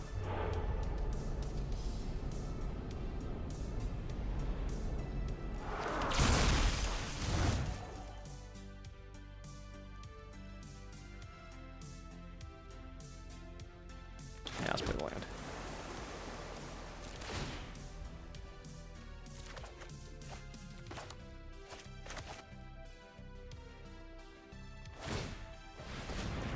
Oh, is an Altenac? Not what I expected.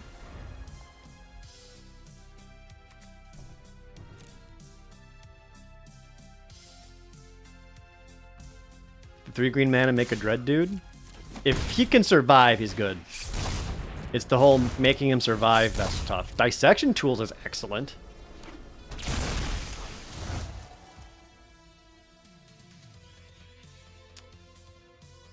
I'll just turn this face up because it's vigilance. That's not what I was hoping for.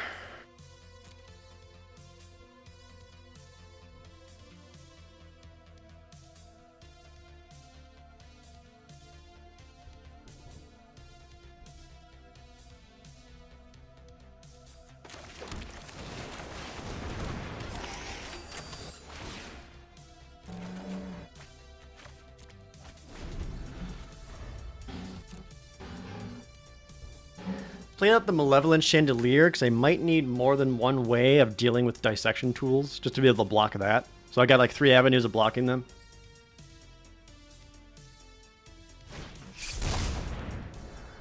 Manifest Dread. Gonna grab back Eltenak.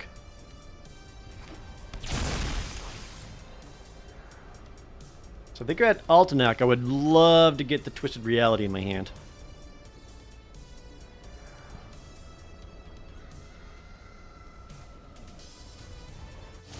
No, an Overgrown Zealot. Okay.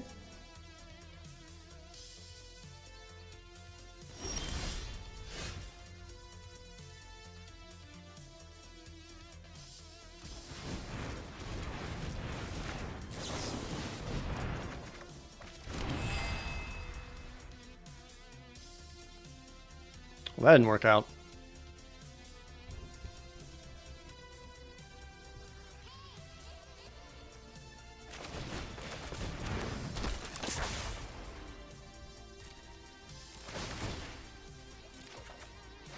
Oh, and there's Enduring Curiosity. So if I... Well, any creature in the graveyard gives me Delirium. I'll do that. Oh, maybe I should have ditched the Rootwise Survivor since I didn't have the second forest.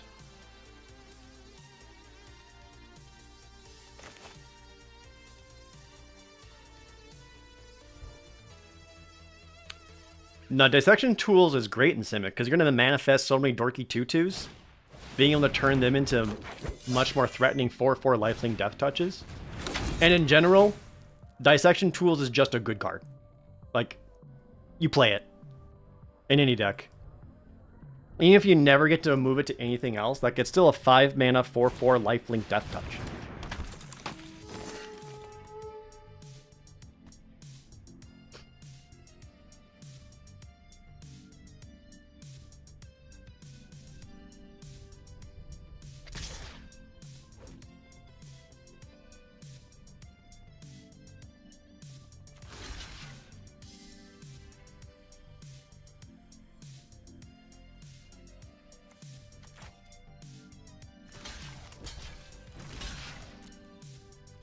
Fine trading these two out. Flood Pitch Drowner's not doing anything anyway.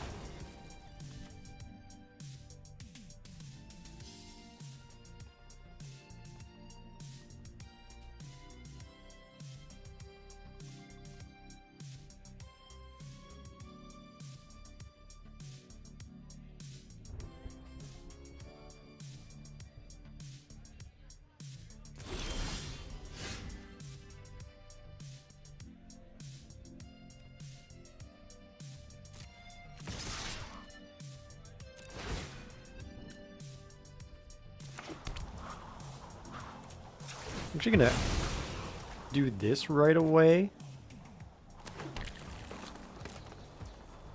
So we need to do that and draw some cards anyway. Okay.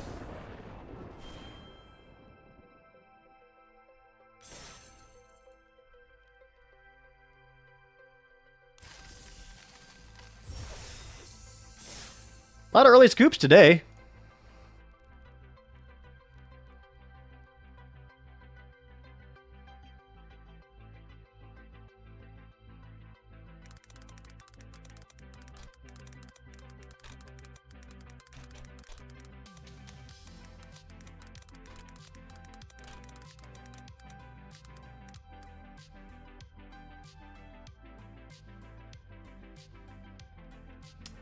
If I had a forest, I would keep this, but no. That's not great, but I do have a Centipede to at least find an island. Really don't like this hand either. I'm on the play.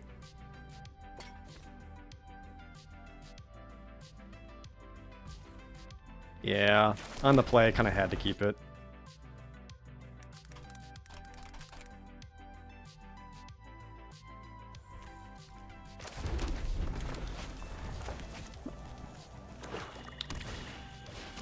Yeah, I was working on the latest copyright claim dispute on the Pokemon Soul Silver Nuzlocke VODs.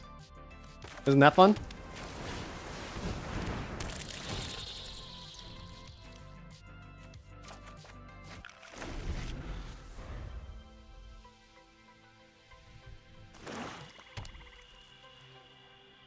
Uh-oh, black-red. If they go super aggro, this could be bad.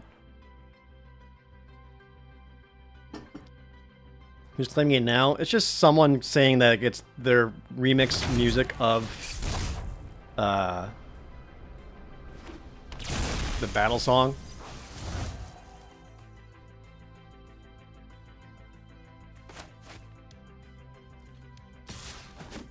In for 2.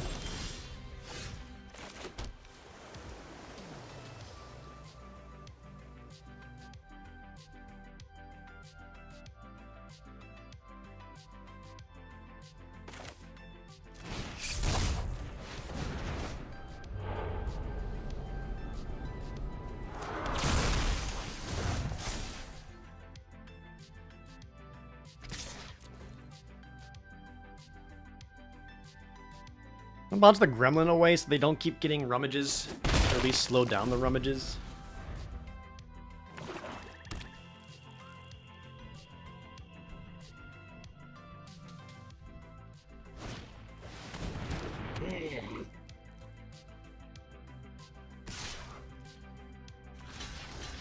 Yep.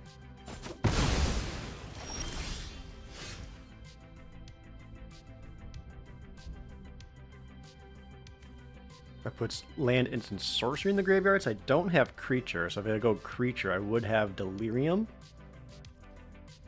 which makes the Centipede into a 3/3 Vigilance.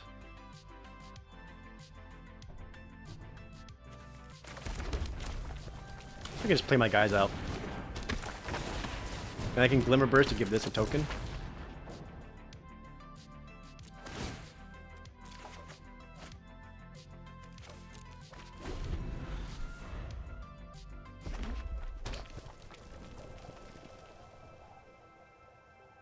Not token, counter. Because then when he dies, he becomes a 1/1.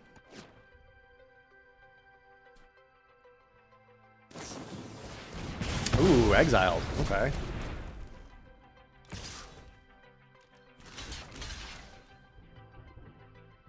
Imagine the wall kill the vessel. Breaks, and now the Centipede's Delirium.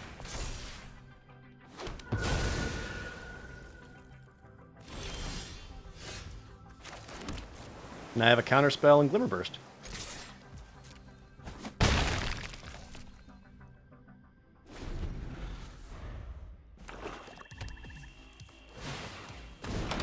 What is this one? Attacking thing gets double strike and you got nothing on the field. Alright, I'll draw 2 cards. Good luck having anything down on the field. So I can actually attack in for 4 first. Bring their life total down below 13 so I can play the Lighthouse untapped. Now I've got 7 mana to their 6 with a Twist Reality, Unnerving Grasp, and Monstrous Emergence. Yeah, I think at this point I just can control the board and keep beating down. Painter's Studio. Exile his top 2 cards and he just finds Mountains. Unfortunate for the opponent. They could still play something.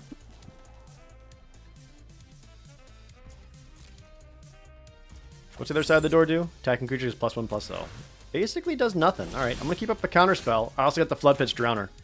Alright, yeah, we're looking fantastic. Goes to murder it, though? Nah, I think I actually want this alive because it is helping me win at the moment. They go to 7.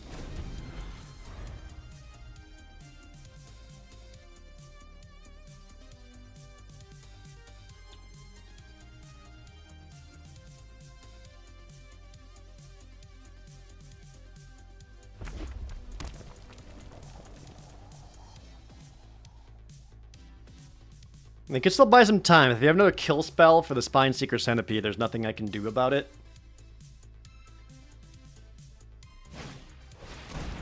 Sawblade Skin Ripper. Vengeful Possession. That does allow them to sacrifice it. That's actually pretty good. So I could do this and then shuffle my own guide away, which doesn't seem very good.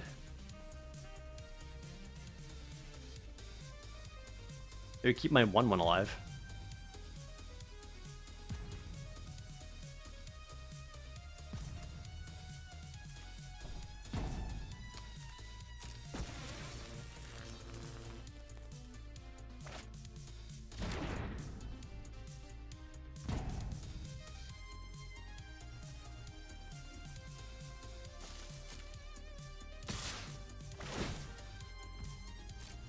I'll take the 6.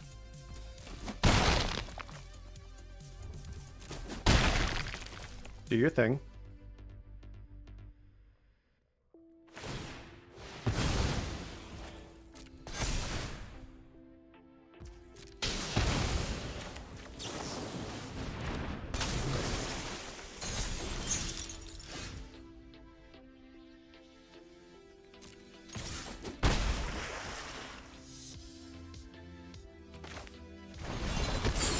Go Glassworks, just deal 4 to the Sawblade Skin Ripper. And just make it like a non-issue. Then I can keep chipping away at the opponent's life total and then activate Shattered Guard so that it starts pinging them for an extra damage at the end of every turn. And that could be enough.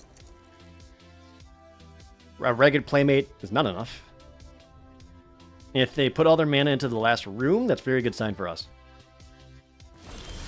Which they did not. Oh, there's the Hasty Boy. I don't have a forest. Rip.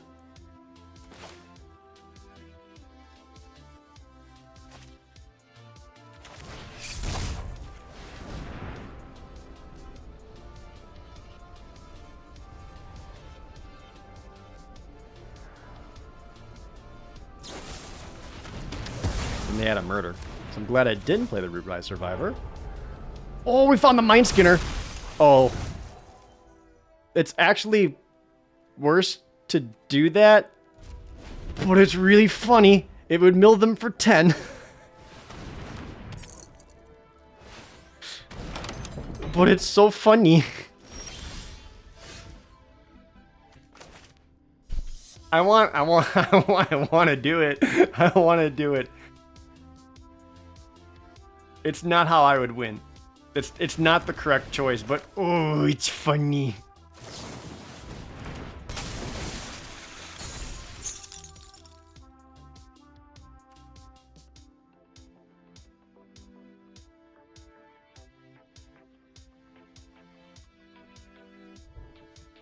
They die in 2 turns either way, right?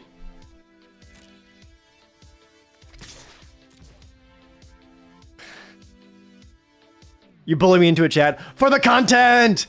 Woo! Boink! Milton! Whatever you hope to find, I hope it's gone forever.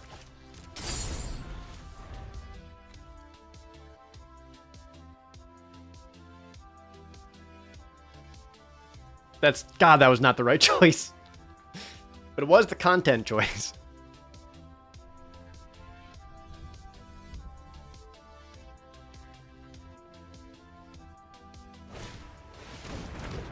Trample Haste?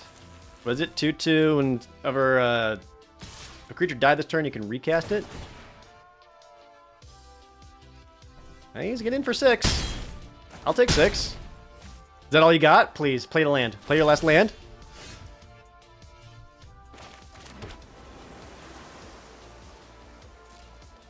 Lamau? Mill him out? Let's go! Brrr.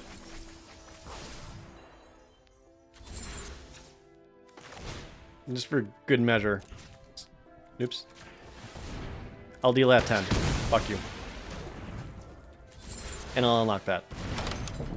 Boink! Ah, little skull face. I appreciate the opponent letting me do it.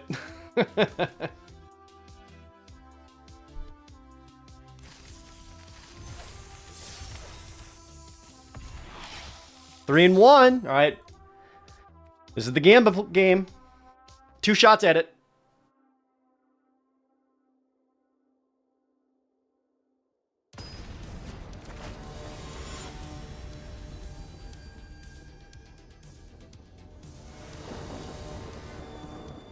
I go first. There's a Mind Skinner. Damn. If this was a forest, I would keep this in an instant, but got a mulligan. Keepable, but I don't love it.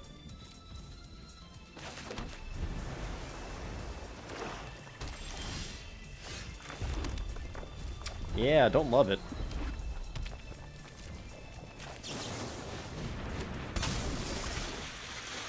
You have a thing for this? Fine by me.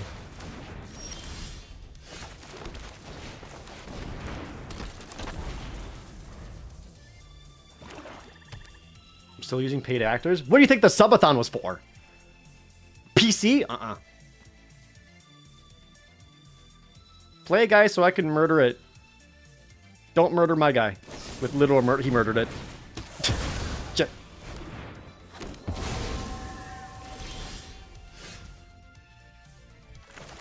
I'm actually going to play this first to grab... I guess it doesn't matter.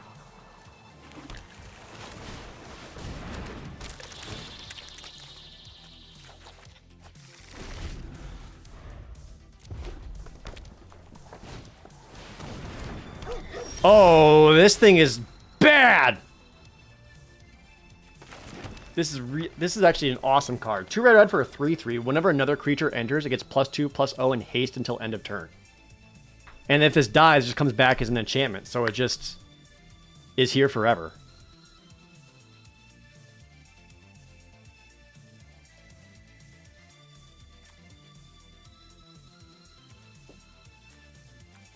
I mean, I have an Unable to Scream. Jesus. Alright, I'm just gonna go wide. But that's horrifying.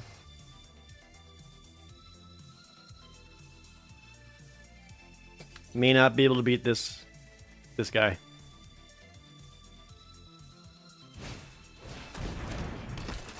Yeah, Sawblade Skin Ripper becomes a 5/2 menace.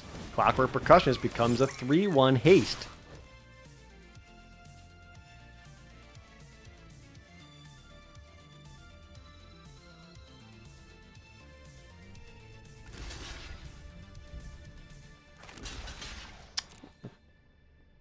Kind of have to start trading out here.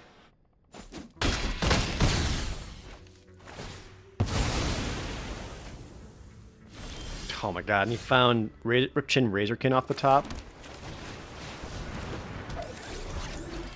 Well, this at least prevents the Enduring Courage from getting in. Yeah, that's a 7/3 haste. I'll take 7.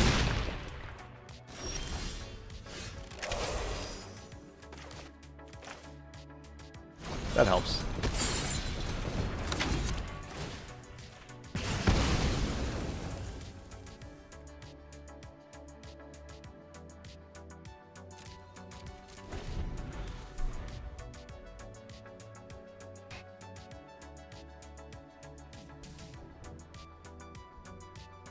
Enduring Courage is very good.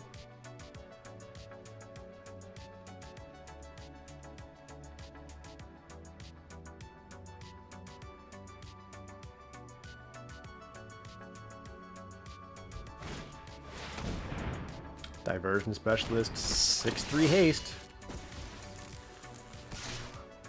I'll take 6. Oh, sorry, 6/3 haste menace.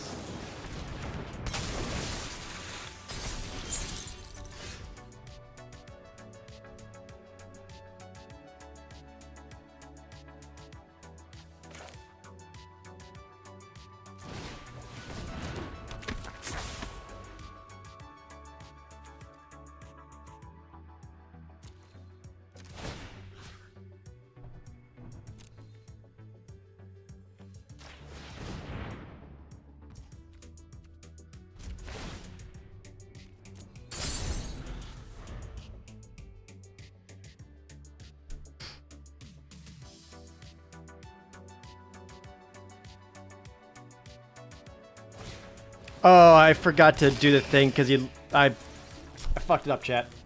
He lost the stun counter, so I can't shuffle it away anymore. I just completely fucked that up. Whoops. Okay.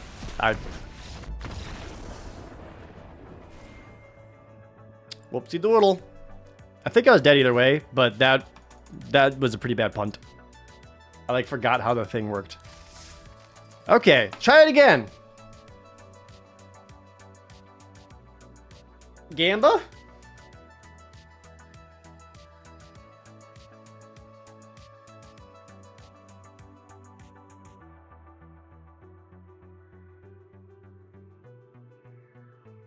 Doubter's sweating a little less. What are the prediction looking like? Oh, there's more. There's more money on non-believing than believing. Metal Corpse Man dropping a cool 200,000 on a 2.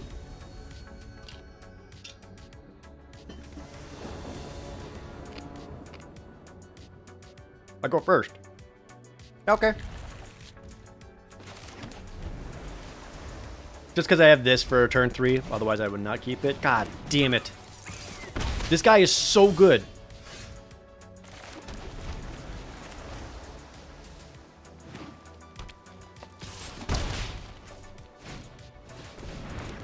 A wary watchdog. Okay.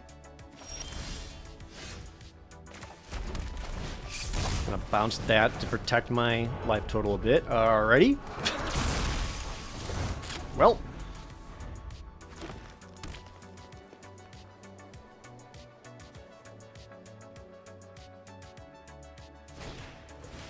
Chainsaw! Relax.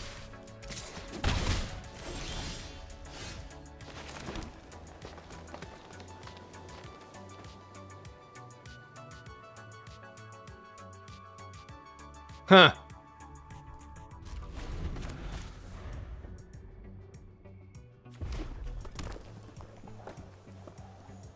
So it enters and deals 1 damage to a creature.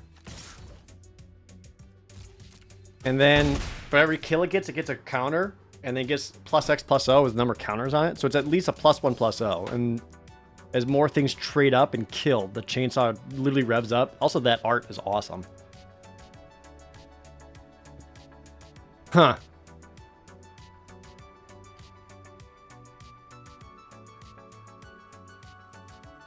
When any creature dies? Oh, it doesn't even have to be like the one holding it? Jesus Christ. This could be bad.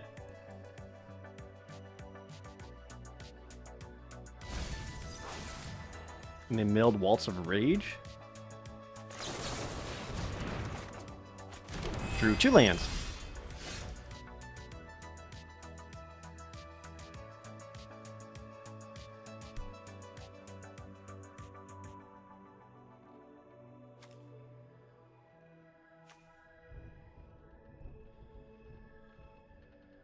How do I not die?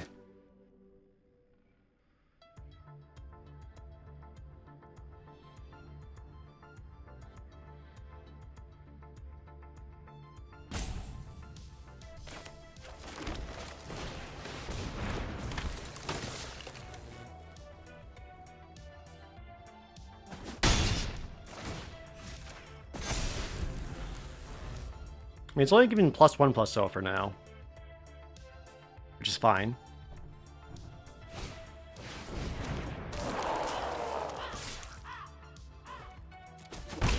Okay, I'll take the 1.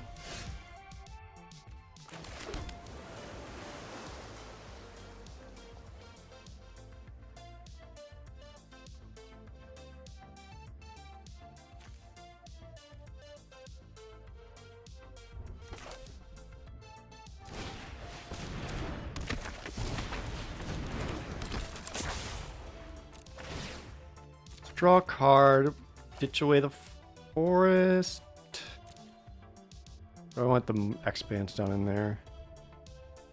1,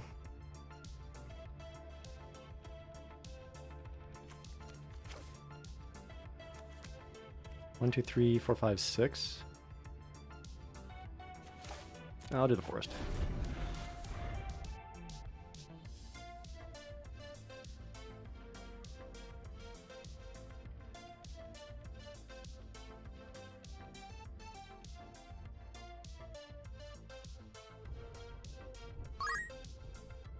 Mindskinner is also an enchantment creature, so it gives the vessel a counter. They haven't played any removal spells.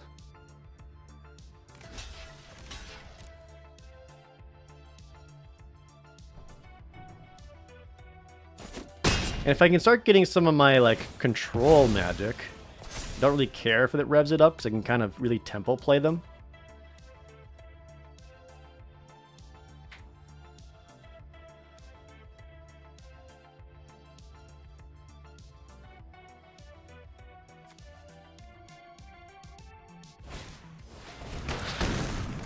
There's the beatdown.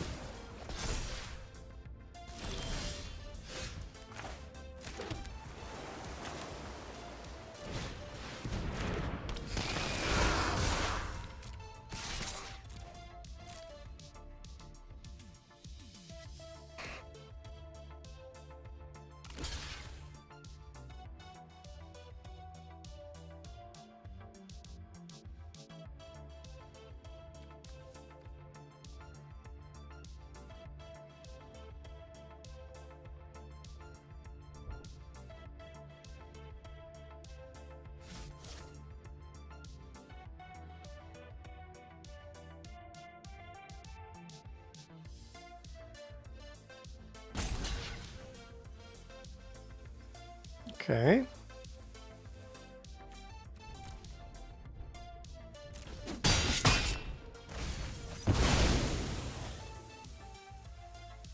Mill him for 3. I mean, which does give them Threshold on their... or Delirium on their Thresher, so they can start attacking and drawing a card, but I think I'm okay with that. The chainsaw now has 4 rev counters, so it gives +4/+0.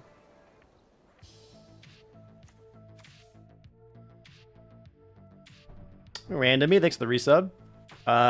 I struggled with Duskmourn at the start, to be honest. I was not having a good time trying to figure out how to make it work. Doing better now.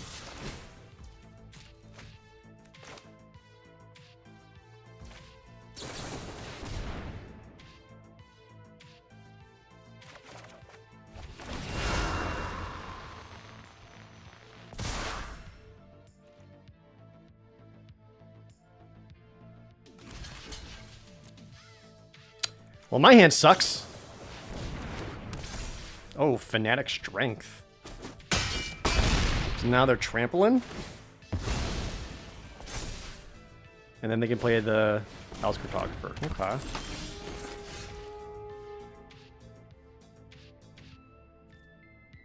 They have 20 cards left in their library, so I can mill them for 16, which is not enough.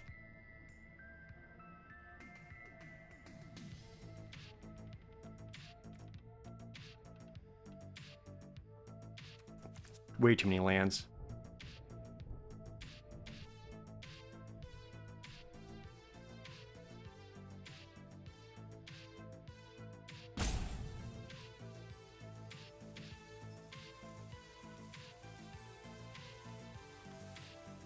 I needed any of my bounces or anything.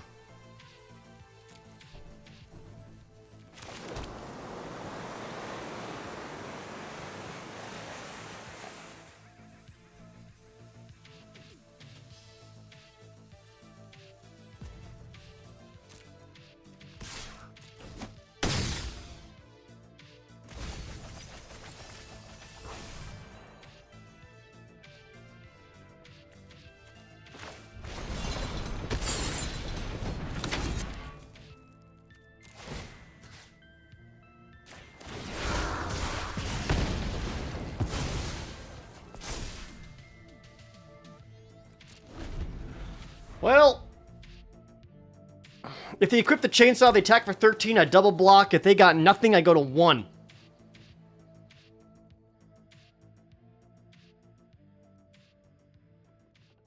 I got Fistful of Lands after all that card draw.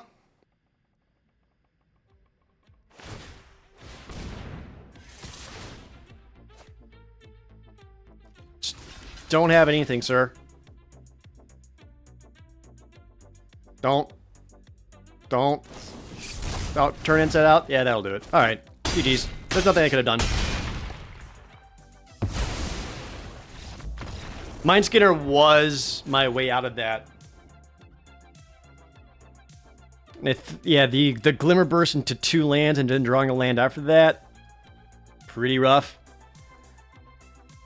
Both Floodplains Drowners getting completely bricked from the Unnerving Grasp was also unfortunate, which means I couldn't use any of their ability.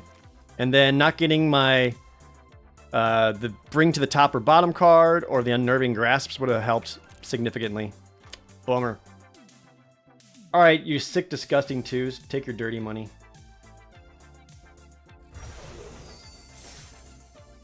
Alright, it is 4:30. I have like an hour left. Let's try to squeeze in one more draft. I might have to end a little early, so I can go do a Star War. Is there any kind of money other than dirty? When it comes to chat, no.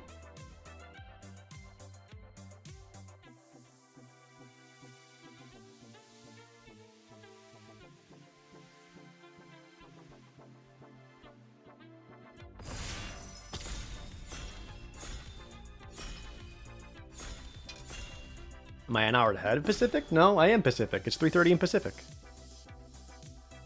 I am going to Vegas for Limited. At most, maybe I'll do like Two-Headed Giant with Jadale, or maybe like, I don't know, maybe some of the Pioneer side events, but for the most part, I go and play Limited. So this opening pack, not great. You don't want to see a land. Vile Mutilator is not something you want to start out with right away. I also think black is one of the weakest colors in this format. Overgrown Zealot, though. That is a ramp spell. And it's got a thick butt, so it's hard for the opponent to deal with. And I also think green is really, really good. I think green might be the best. I would not pick one Mutilator. Like, this is the one where you really want to reanimate it, and that's just really tough to do. Like, I'd rather just stick with a 1 green 0/4. Curse Recording is not exactly what I want to see. Big fan of Most Valuable Slayer. I like that card, because it's really easy to draw beatdowns, and this guy just ends up being super good. But since we already got a green card, it would be nice to follow it up with another green card, and Bashful Beastie is exactly that. Everything else in here is just fine. The uncommon's not great. Cursed Recording, not really what I want.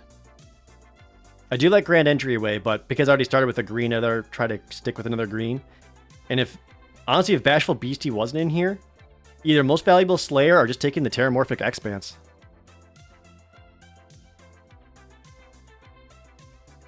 Piggy Bank's fine. I don't think it's as, I wouldn't pick it over most of the things in the pack. If I was already red, I would probably take Most Valuable Slayer over Piggy Bank. Alright, going to here. Wow, this is also a bad pack. Guess I'll take the Paranormal Analysts, because then if I go any Manifest Dreading, I get to make a 2/2, then just draw a card. Grievous Wound is not good. I don't want to be green-white at all. And everything else in here is just kind of mid. Yeah, I'll do the Analyst. Okay. I like Fear of Immobility. Hand That Feeds and Impossible Inferno are also solid. I like Ragged Playmate, is particularly in red-white. Let's Play a Game is fine. Might just be the Twist Reality.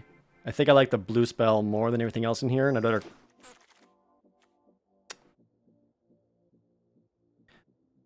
Yeah, Fear of Being Hunted. So if I did have the Most Valuable Slayer, I would have had the combo for sure. Looks like blue's getting a little cut off, and I would say that, but there is an Unable to Scream. Otherwise, another Bashful Beastie and Monstrous Emergence would have been fine. There's all the blue. Ghost of the Keybearer, Creeping Peeper, Erratic Apparition, or another Twisted Reality. Probably go one more Twisted Reality.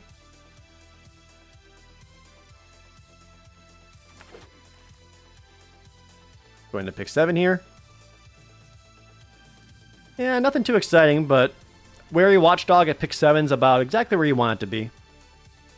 This is one of those cards where like I liked picking it up early on, but as the format has kind of corrected itself, I found this one to be much better towards the end of the packs rather than early. So at pick 7 is a good enough signal for me.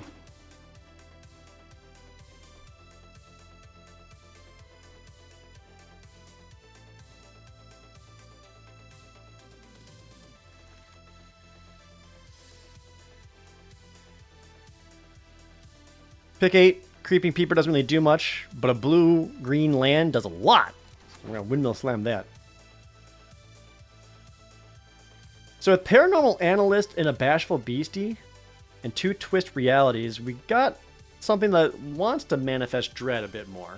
Like the last blue-green deck, which is a blue-green value deck, wasn't really trying to manifest Dread. This one actively wants it. So we'd be looking for more things that allows me to manifest. Clown with a resub on Twitch Prime. Has the current release done much to fix fast drops? Honestly, yes. This format is much slower. Like, you don't die if you don't have anything on turn 1 or 2. I don't think any of the white cards were grabbed. Is there a world where I swap to, like, blue-white? There's also Grand Entryway? Is there a world where I swap to blue-white?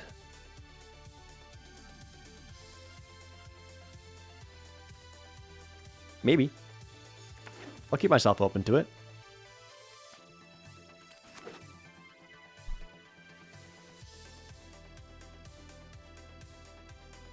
My green isn't so exciting that I'm tied to it.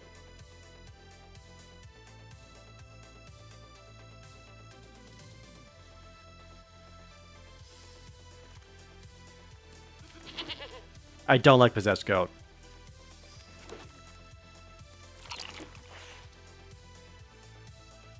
Let's see. Not gonna be seeing a lot of white coming from the left. Because they're too woke, am I right? I will take another Bashful Beastie instead. Field Surveillance also would have been fine. Oh, and we get past Swarm Weaver? Nope. Well, now I want to be green, blue, splashing black. Swarm Weaver is busted good. And we're going to make this work. This is one of the best rares in the set. 2 black green for a 2/3 that makes 2 1/1 black flying insects. And if you have Delirium, all your insects and spiders get +1/+1 and Death Touch. So with Delirium, you just make 2/2 flying Death Touchers.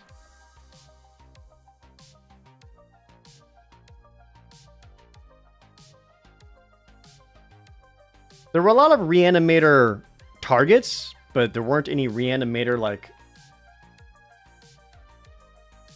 cards that reanimate.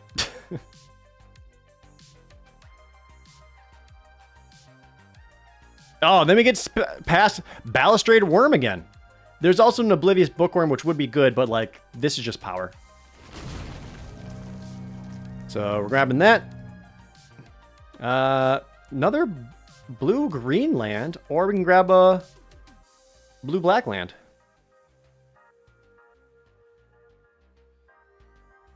There's also Cryptid Inspector, actually. I think I'd be happy with either one of the lands coming around.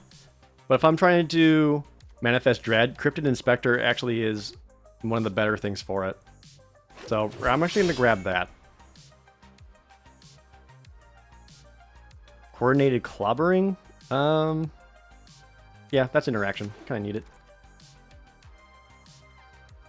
Flesh Burrower, that's an insect, so if the Swarm Weaver also would give this +1/+1.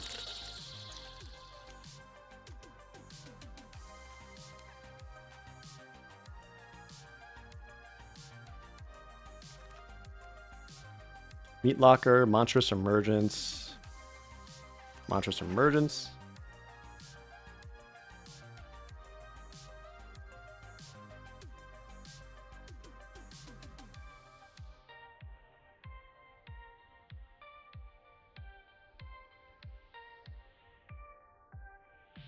What else do I want? Bookworms, obviously.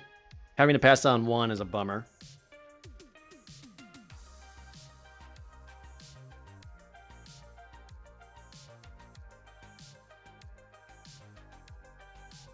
You mean more Cryptid Inspectors? One more fixing land would be good. I also have the I have the Overgrown Zealot, which also helps fix for the Swarm Weaver. That's great. And potentially ramp into a worm or beastie. With 3 interaction spells. Creeping Peeper does nothing for us right now. Sure. Bottomless Pool. Just bounce something.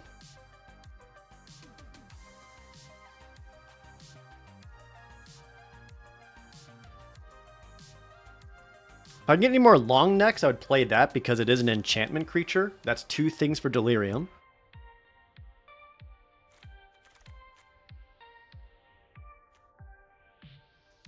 So red's just open. I'll just take the rare. Maybe get some gems. I have 2 instants, 2 sorceries. Yeah, Twist Reality, Monstrous Emergence, and Coordinated Clobbering. They're all sorceries. Well, this is instance.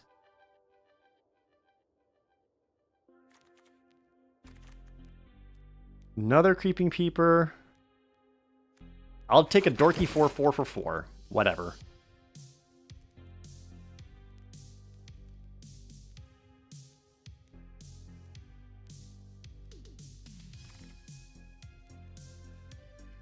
Do I want 2 of them? Not really. I'll take the gems from the Leyline of Mutation, though. Oh, and a Megalodon. Sure, why not?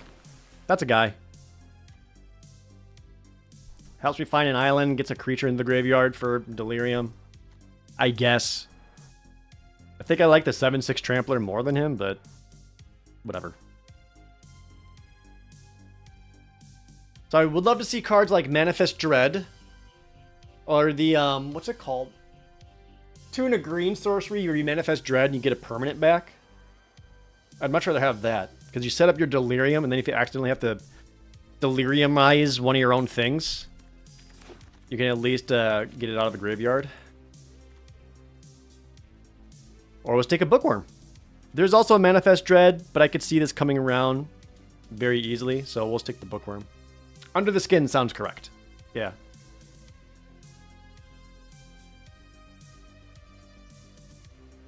Killer's Mask is not very good.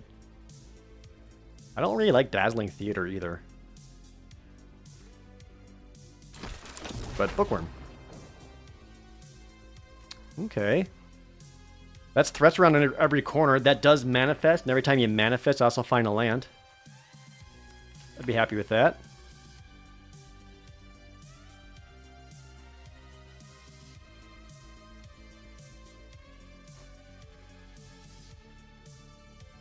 Still want more manifesting things. I have, what, 4 that do that right now?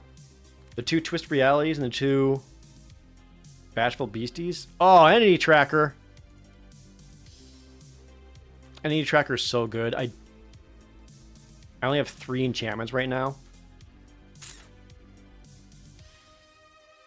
I don't think I can take that.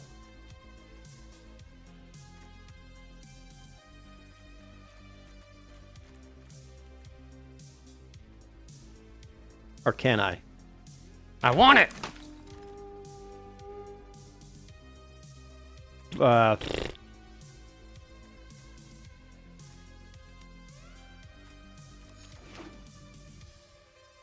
get more unable to screams. It gets that much better. I got, what, a room? Threats around every corner? That was not a good pick. There's another Paranormal Analyst, which I think I want, because I am trying to do the manifest thing, just to draw off of that. I did see the long neck there too. I saw it. which would have gone well with the entity tracker, but like, I could see more of those.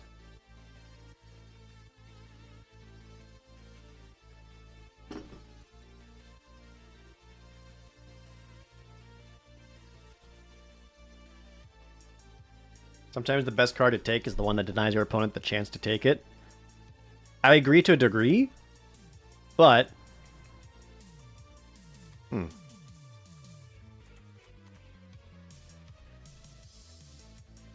You know, if you play cross-pod, that doesn't matter.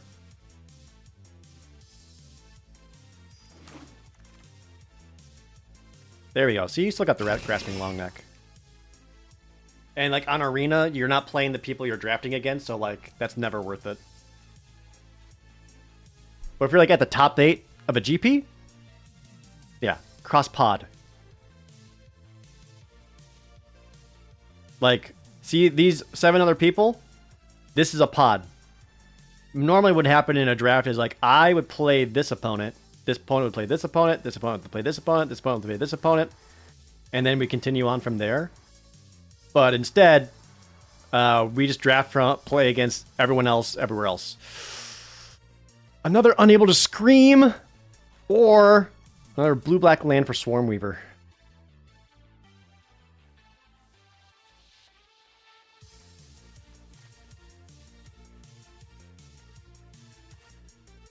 I'll take the blue-black land. That was a tough choice.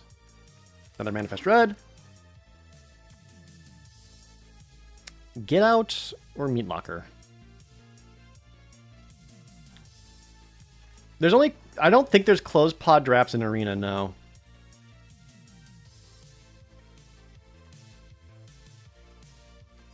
Like, maybe for special events that Wizards does, but otherwise not really.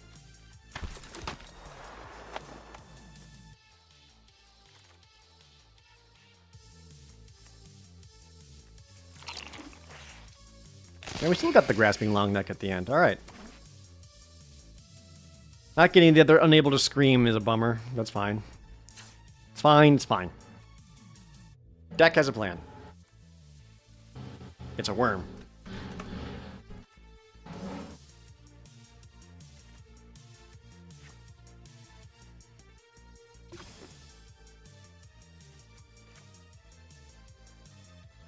So what don't I care about here? Don't think I care about Wary Watchdog. Don't care about Creeping Peeper.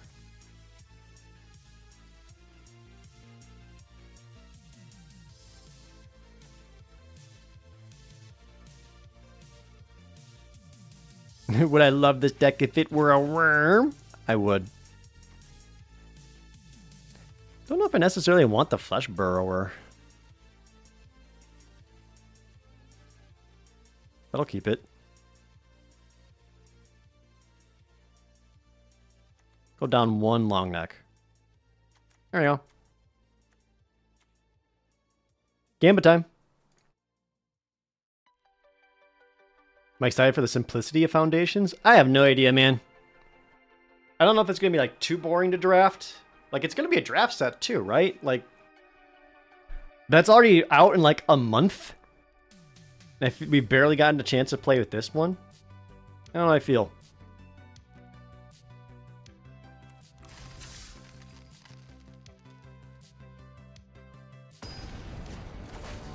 Alright, we'll get a couple games in before I gotta go.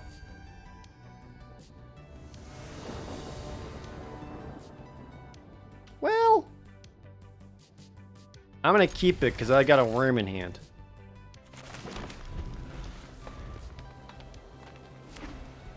Where'd Gamba go? Gamba's still going. It's at the top of the chat. Hurry up. Oh, that's the problem. I managed to draw both my swamps. Let's go, dude. I'm your streamer. Yep, that's pretty bad. Start pumping.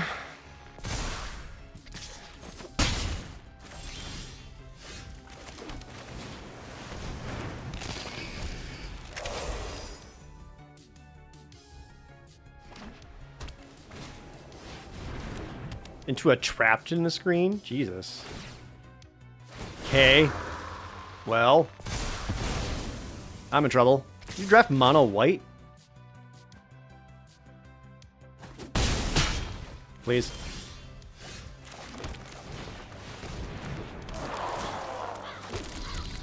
This actually helps a lot. Give me some chumps, give me some potential blocks. Oh, they are blue-white. Damn, I was really hoping they just missed the color.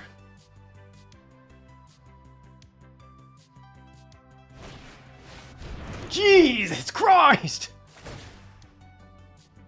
Huh.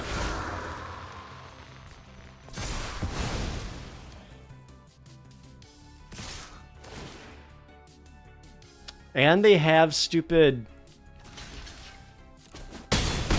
They have Unable to Scream in their hand. Land. Well, I'm fucked.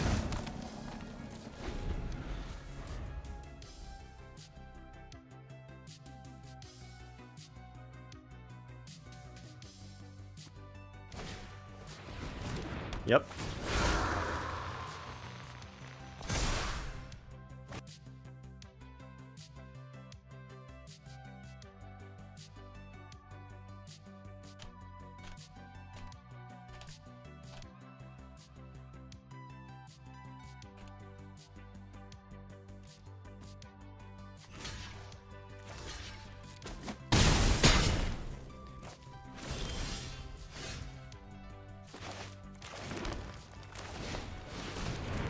Eh.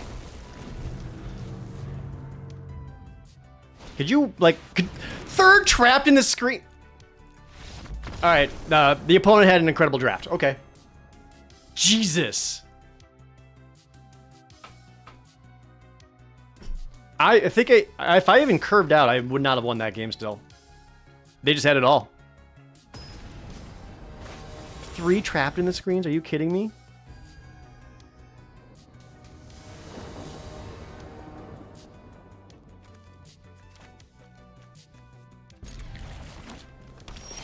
If I can get an island, we're great. Or a zealot. Zealot works too.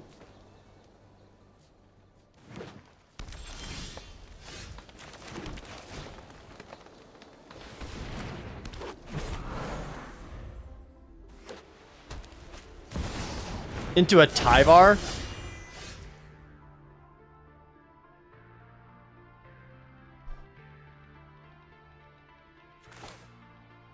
Tyvar's incredibly good.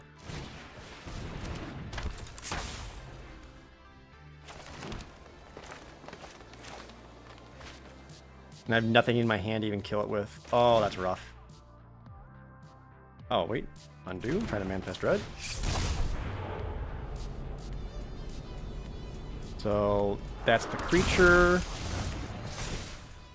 Draw. Fucking rip.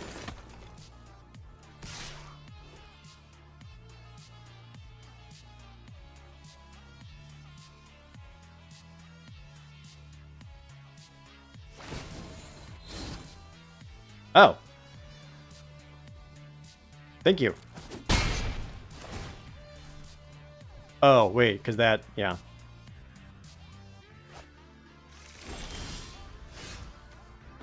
Fine.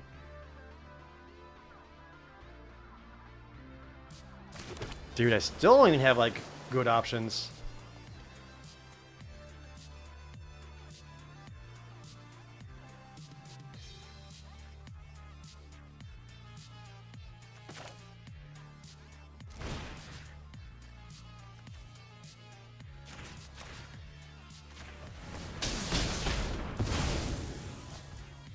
That's gotta die.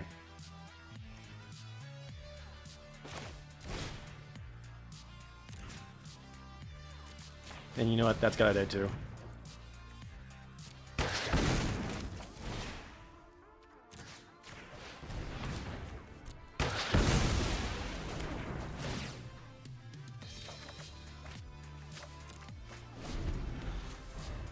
Well, they got a fistful of cards and I'm down to 2.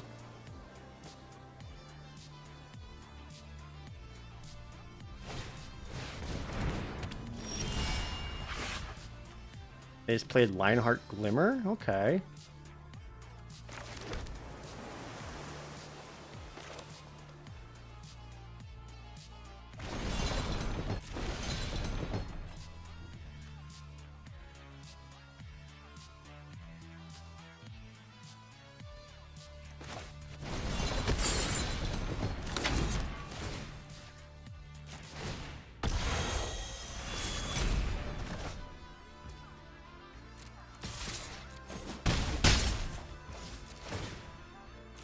Draw.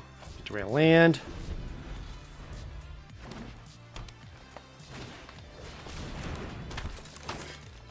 So now they went cheerleader first?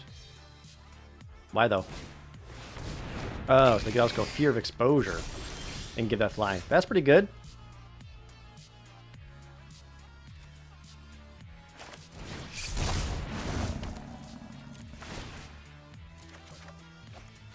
Land off of the Oblivious Bookworm.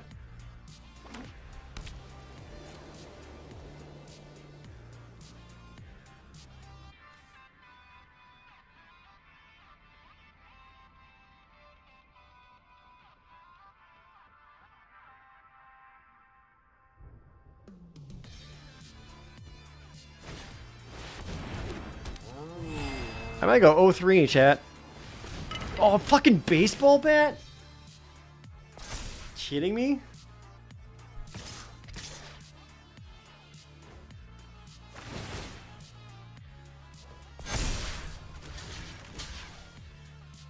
No, that doesn't even kill anymore.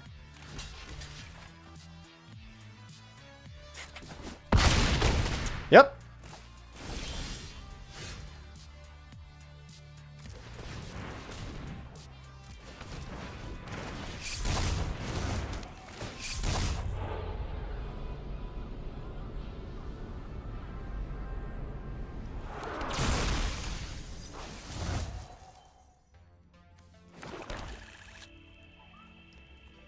I don't think this one worked out, chat.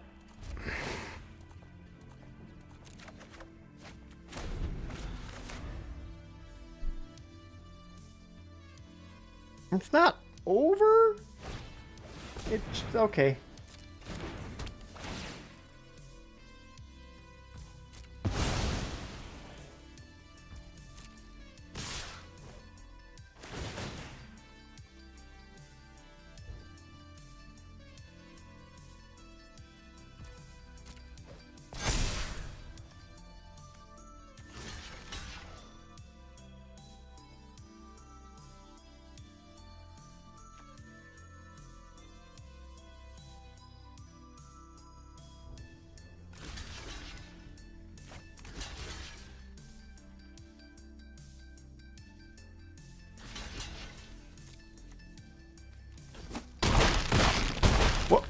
Oh, he tapped my... I forgot he tapped the Zealot, and I should have flipped up the Death Toucher, because that was my whole plan, and I fucked that up.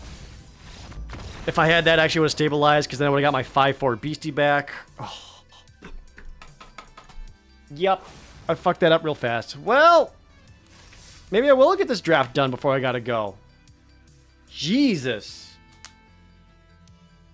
I still stand by that green-white's not very good, but every time that baseball bat comes down, it feels bad. Were they on the play?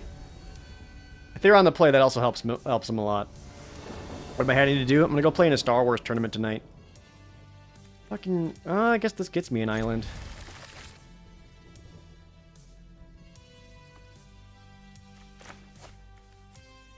I'll go play Star Wars. It makes me cry less. Should have led with the forest, because if I drew an island, I could have gone straight into the bookworm. That was a mistake. Star Wars tournament? Yeah, Star Wars Unlimited. I could potentially win a box of whole boosters.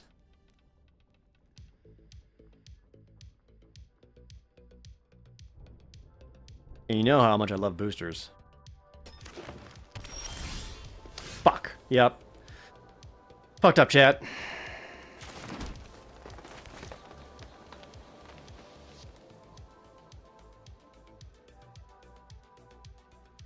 I might just be bad at Magic. Star Wars Unlimited does have limited. You can draft it. I don't know if it's... I haven't decided if I find it to be particularly good, to be honest. I do like the Star Wars trading card game a lot, but right now I do feel the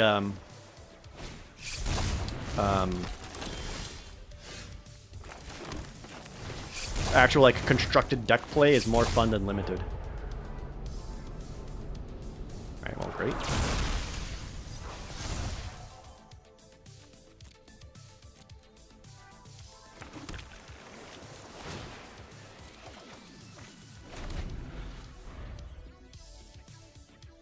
I made a video on the Star Wars card game.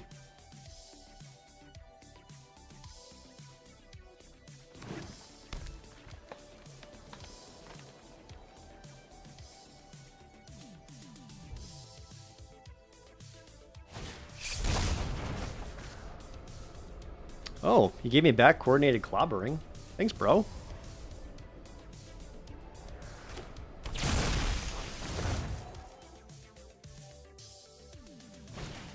Bingo's unable to scream. That's gonna survive either way.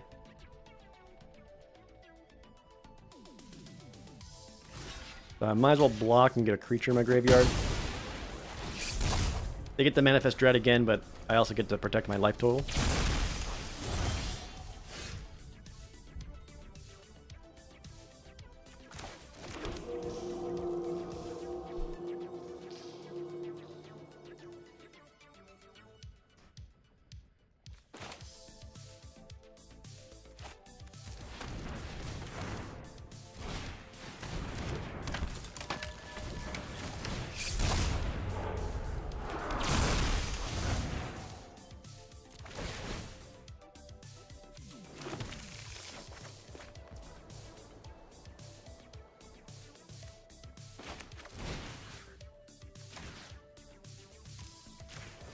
I'm just gonna get rid of that now, so they can't keep doing tricksy things to manifest.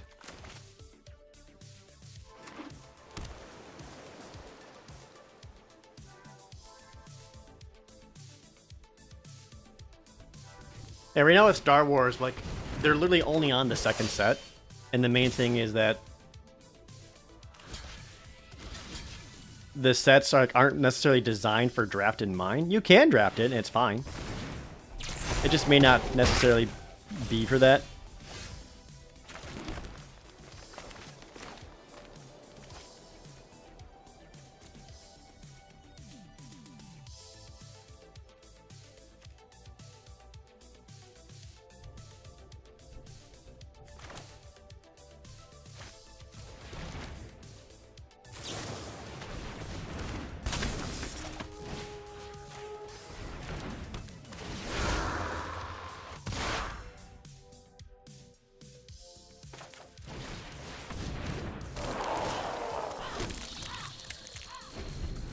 That's a pretty good turn.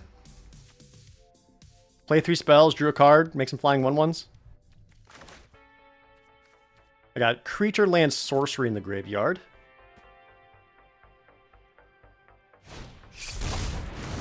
Ah, they're also trying to do the thing.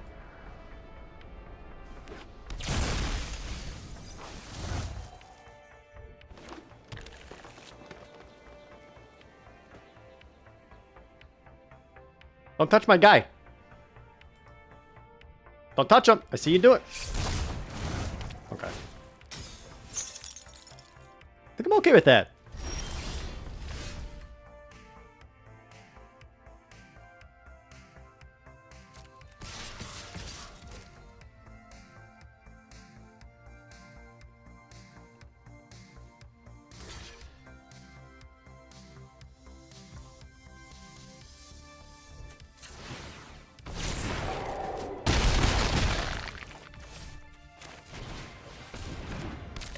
I'm gonna keep playing out more threats than they can deal with.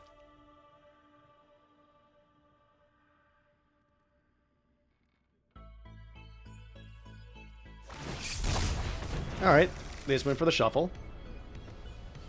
Guess they get the Manifest Dread and find another land? Which isn't horridly exciting.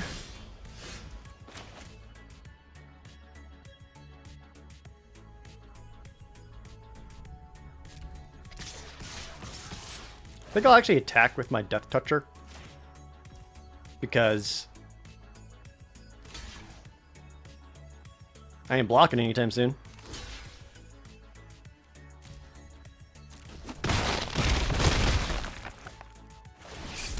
Yes, if those all die, I get to Manifest Dread. Which means I get to find another land.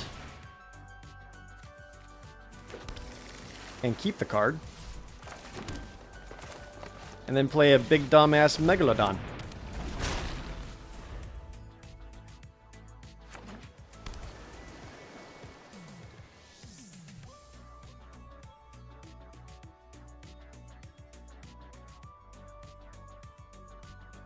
because I forgot I had Paranormal Analyst.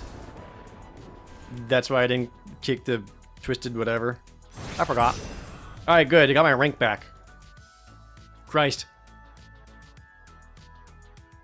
Alright. It's not a 0-3. Let's go. Here comes the flip. I might have time for like 1 or 2 more games, chat. Just because traffic to the game store is so bad. It's like 25 minutes away and it takes an hour to get there. This is awful. I have to mulligan. Damn it.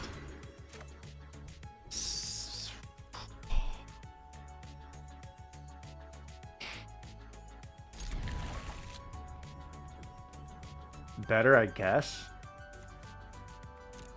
That's still pretty bad.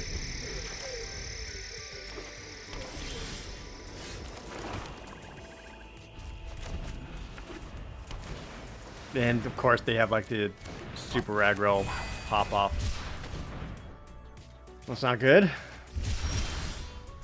2 more lands, cool.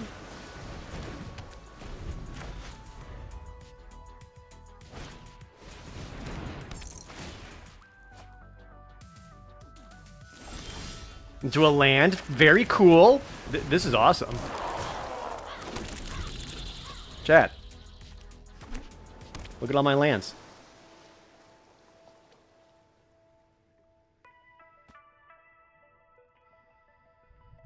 Did I get Glimmer Bursts? I don't think I did for this deck. And they have this stupid thingy. Oh, fucking God, this is terrible. Yep.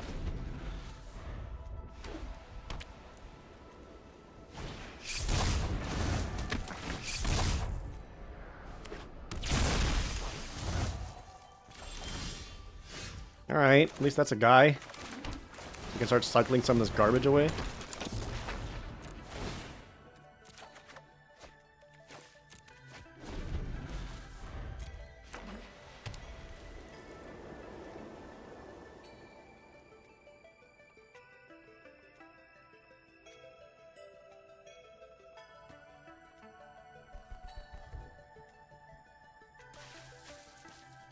That's always seemed like you either get too many or no lands in your hand. It's never just right. Because you remember all the times it doesn't work, rather than the ones where it does. There are far more games where the land has been fine.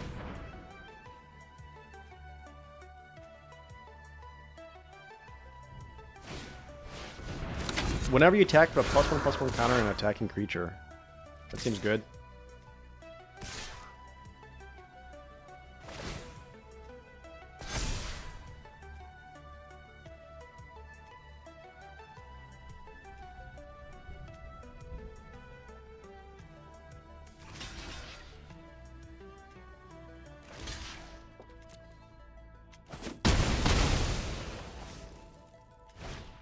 Yep. And I only have 1 green source to play stuff. Oh my God.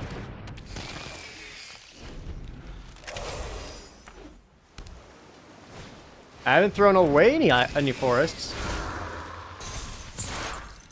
Yeah, this just has not worked.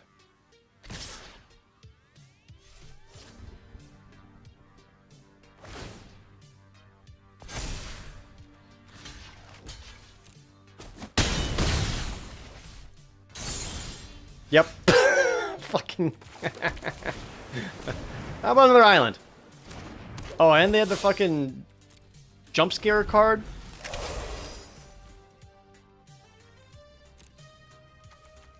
Is that all the islands? I think that's every island out of my deck. I had 6 of them. That's I got every island.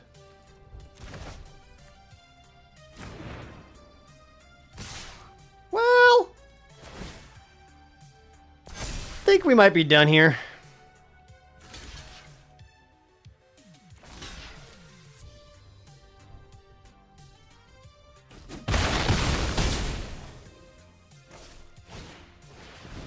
Maybe not.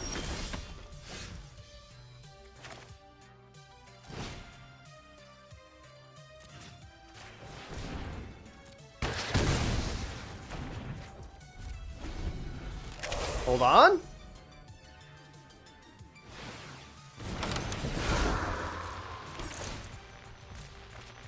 Hold.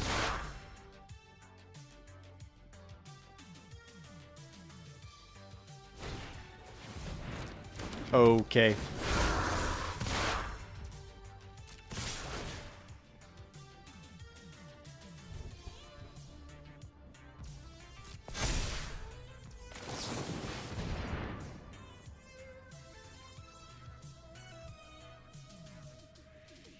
Eh. Now they just jump scare it. Which still doesn't kill me.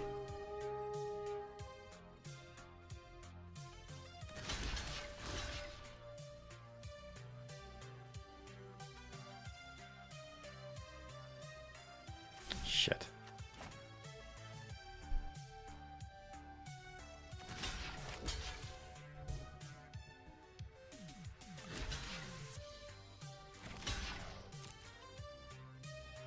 At least let's get around jump scare killing me. You could do it there.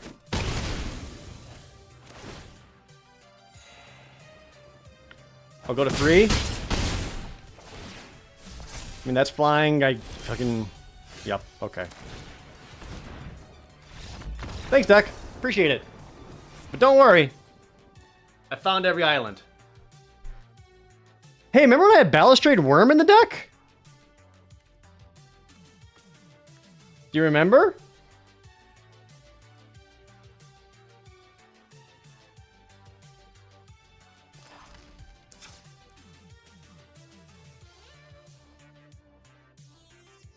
Rip. Oh well.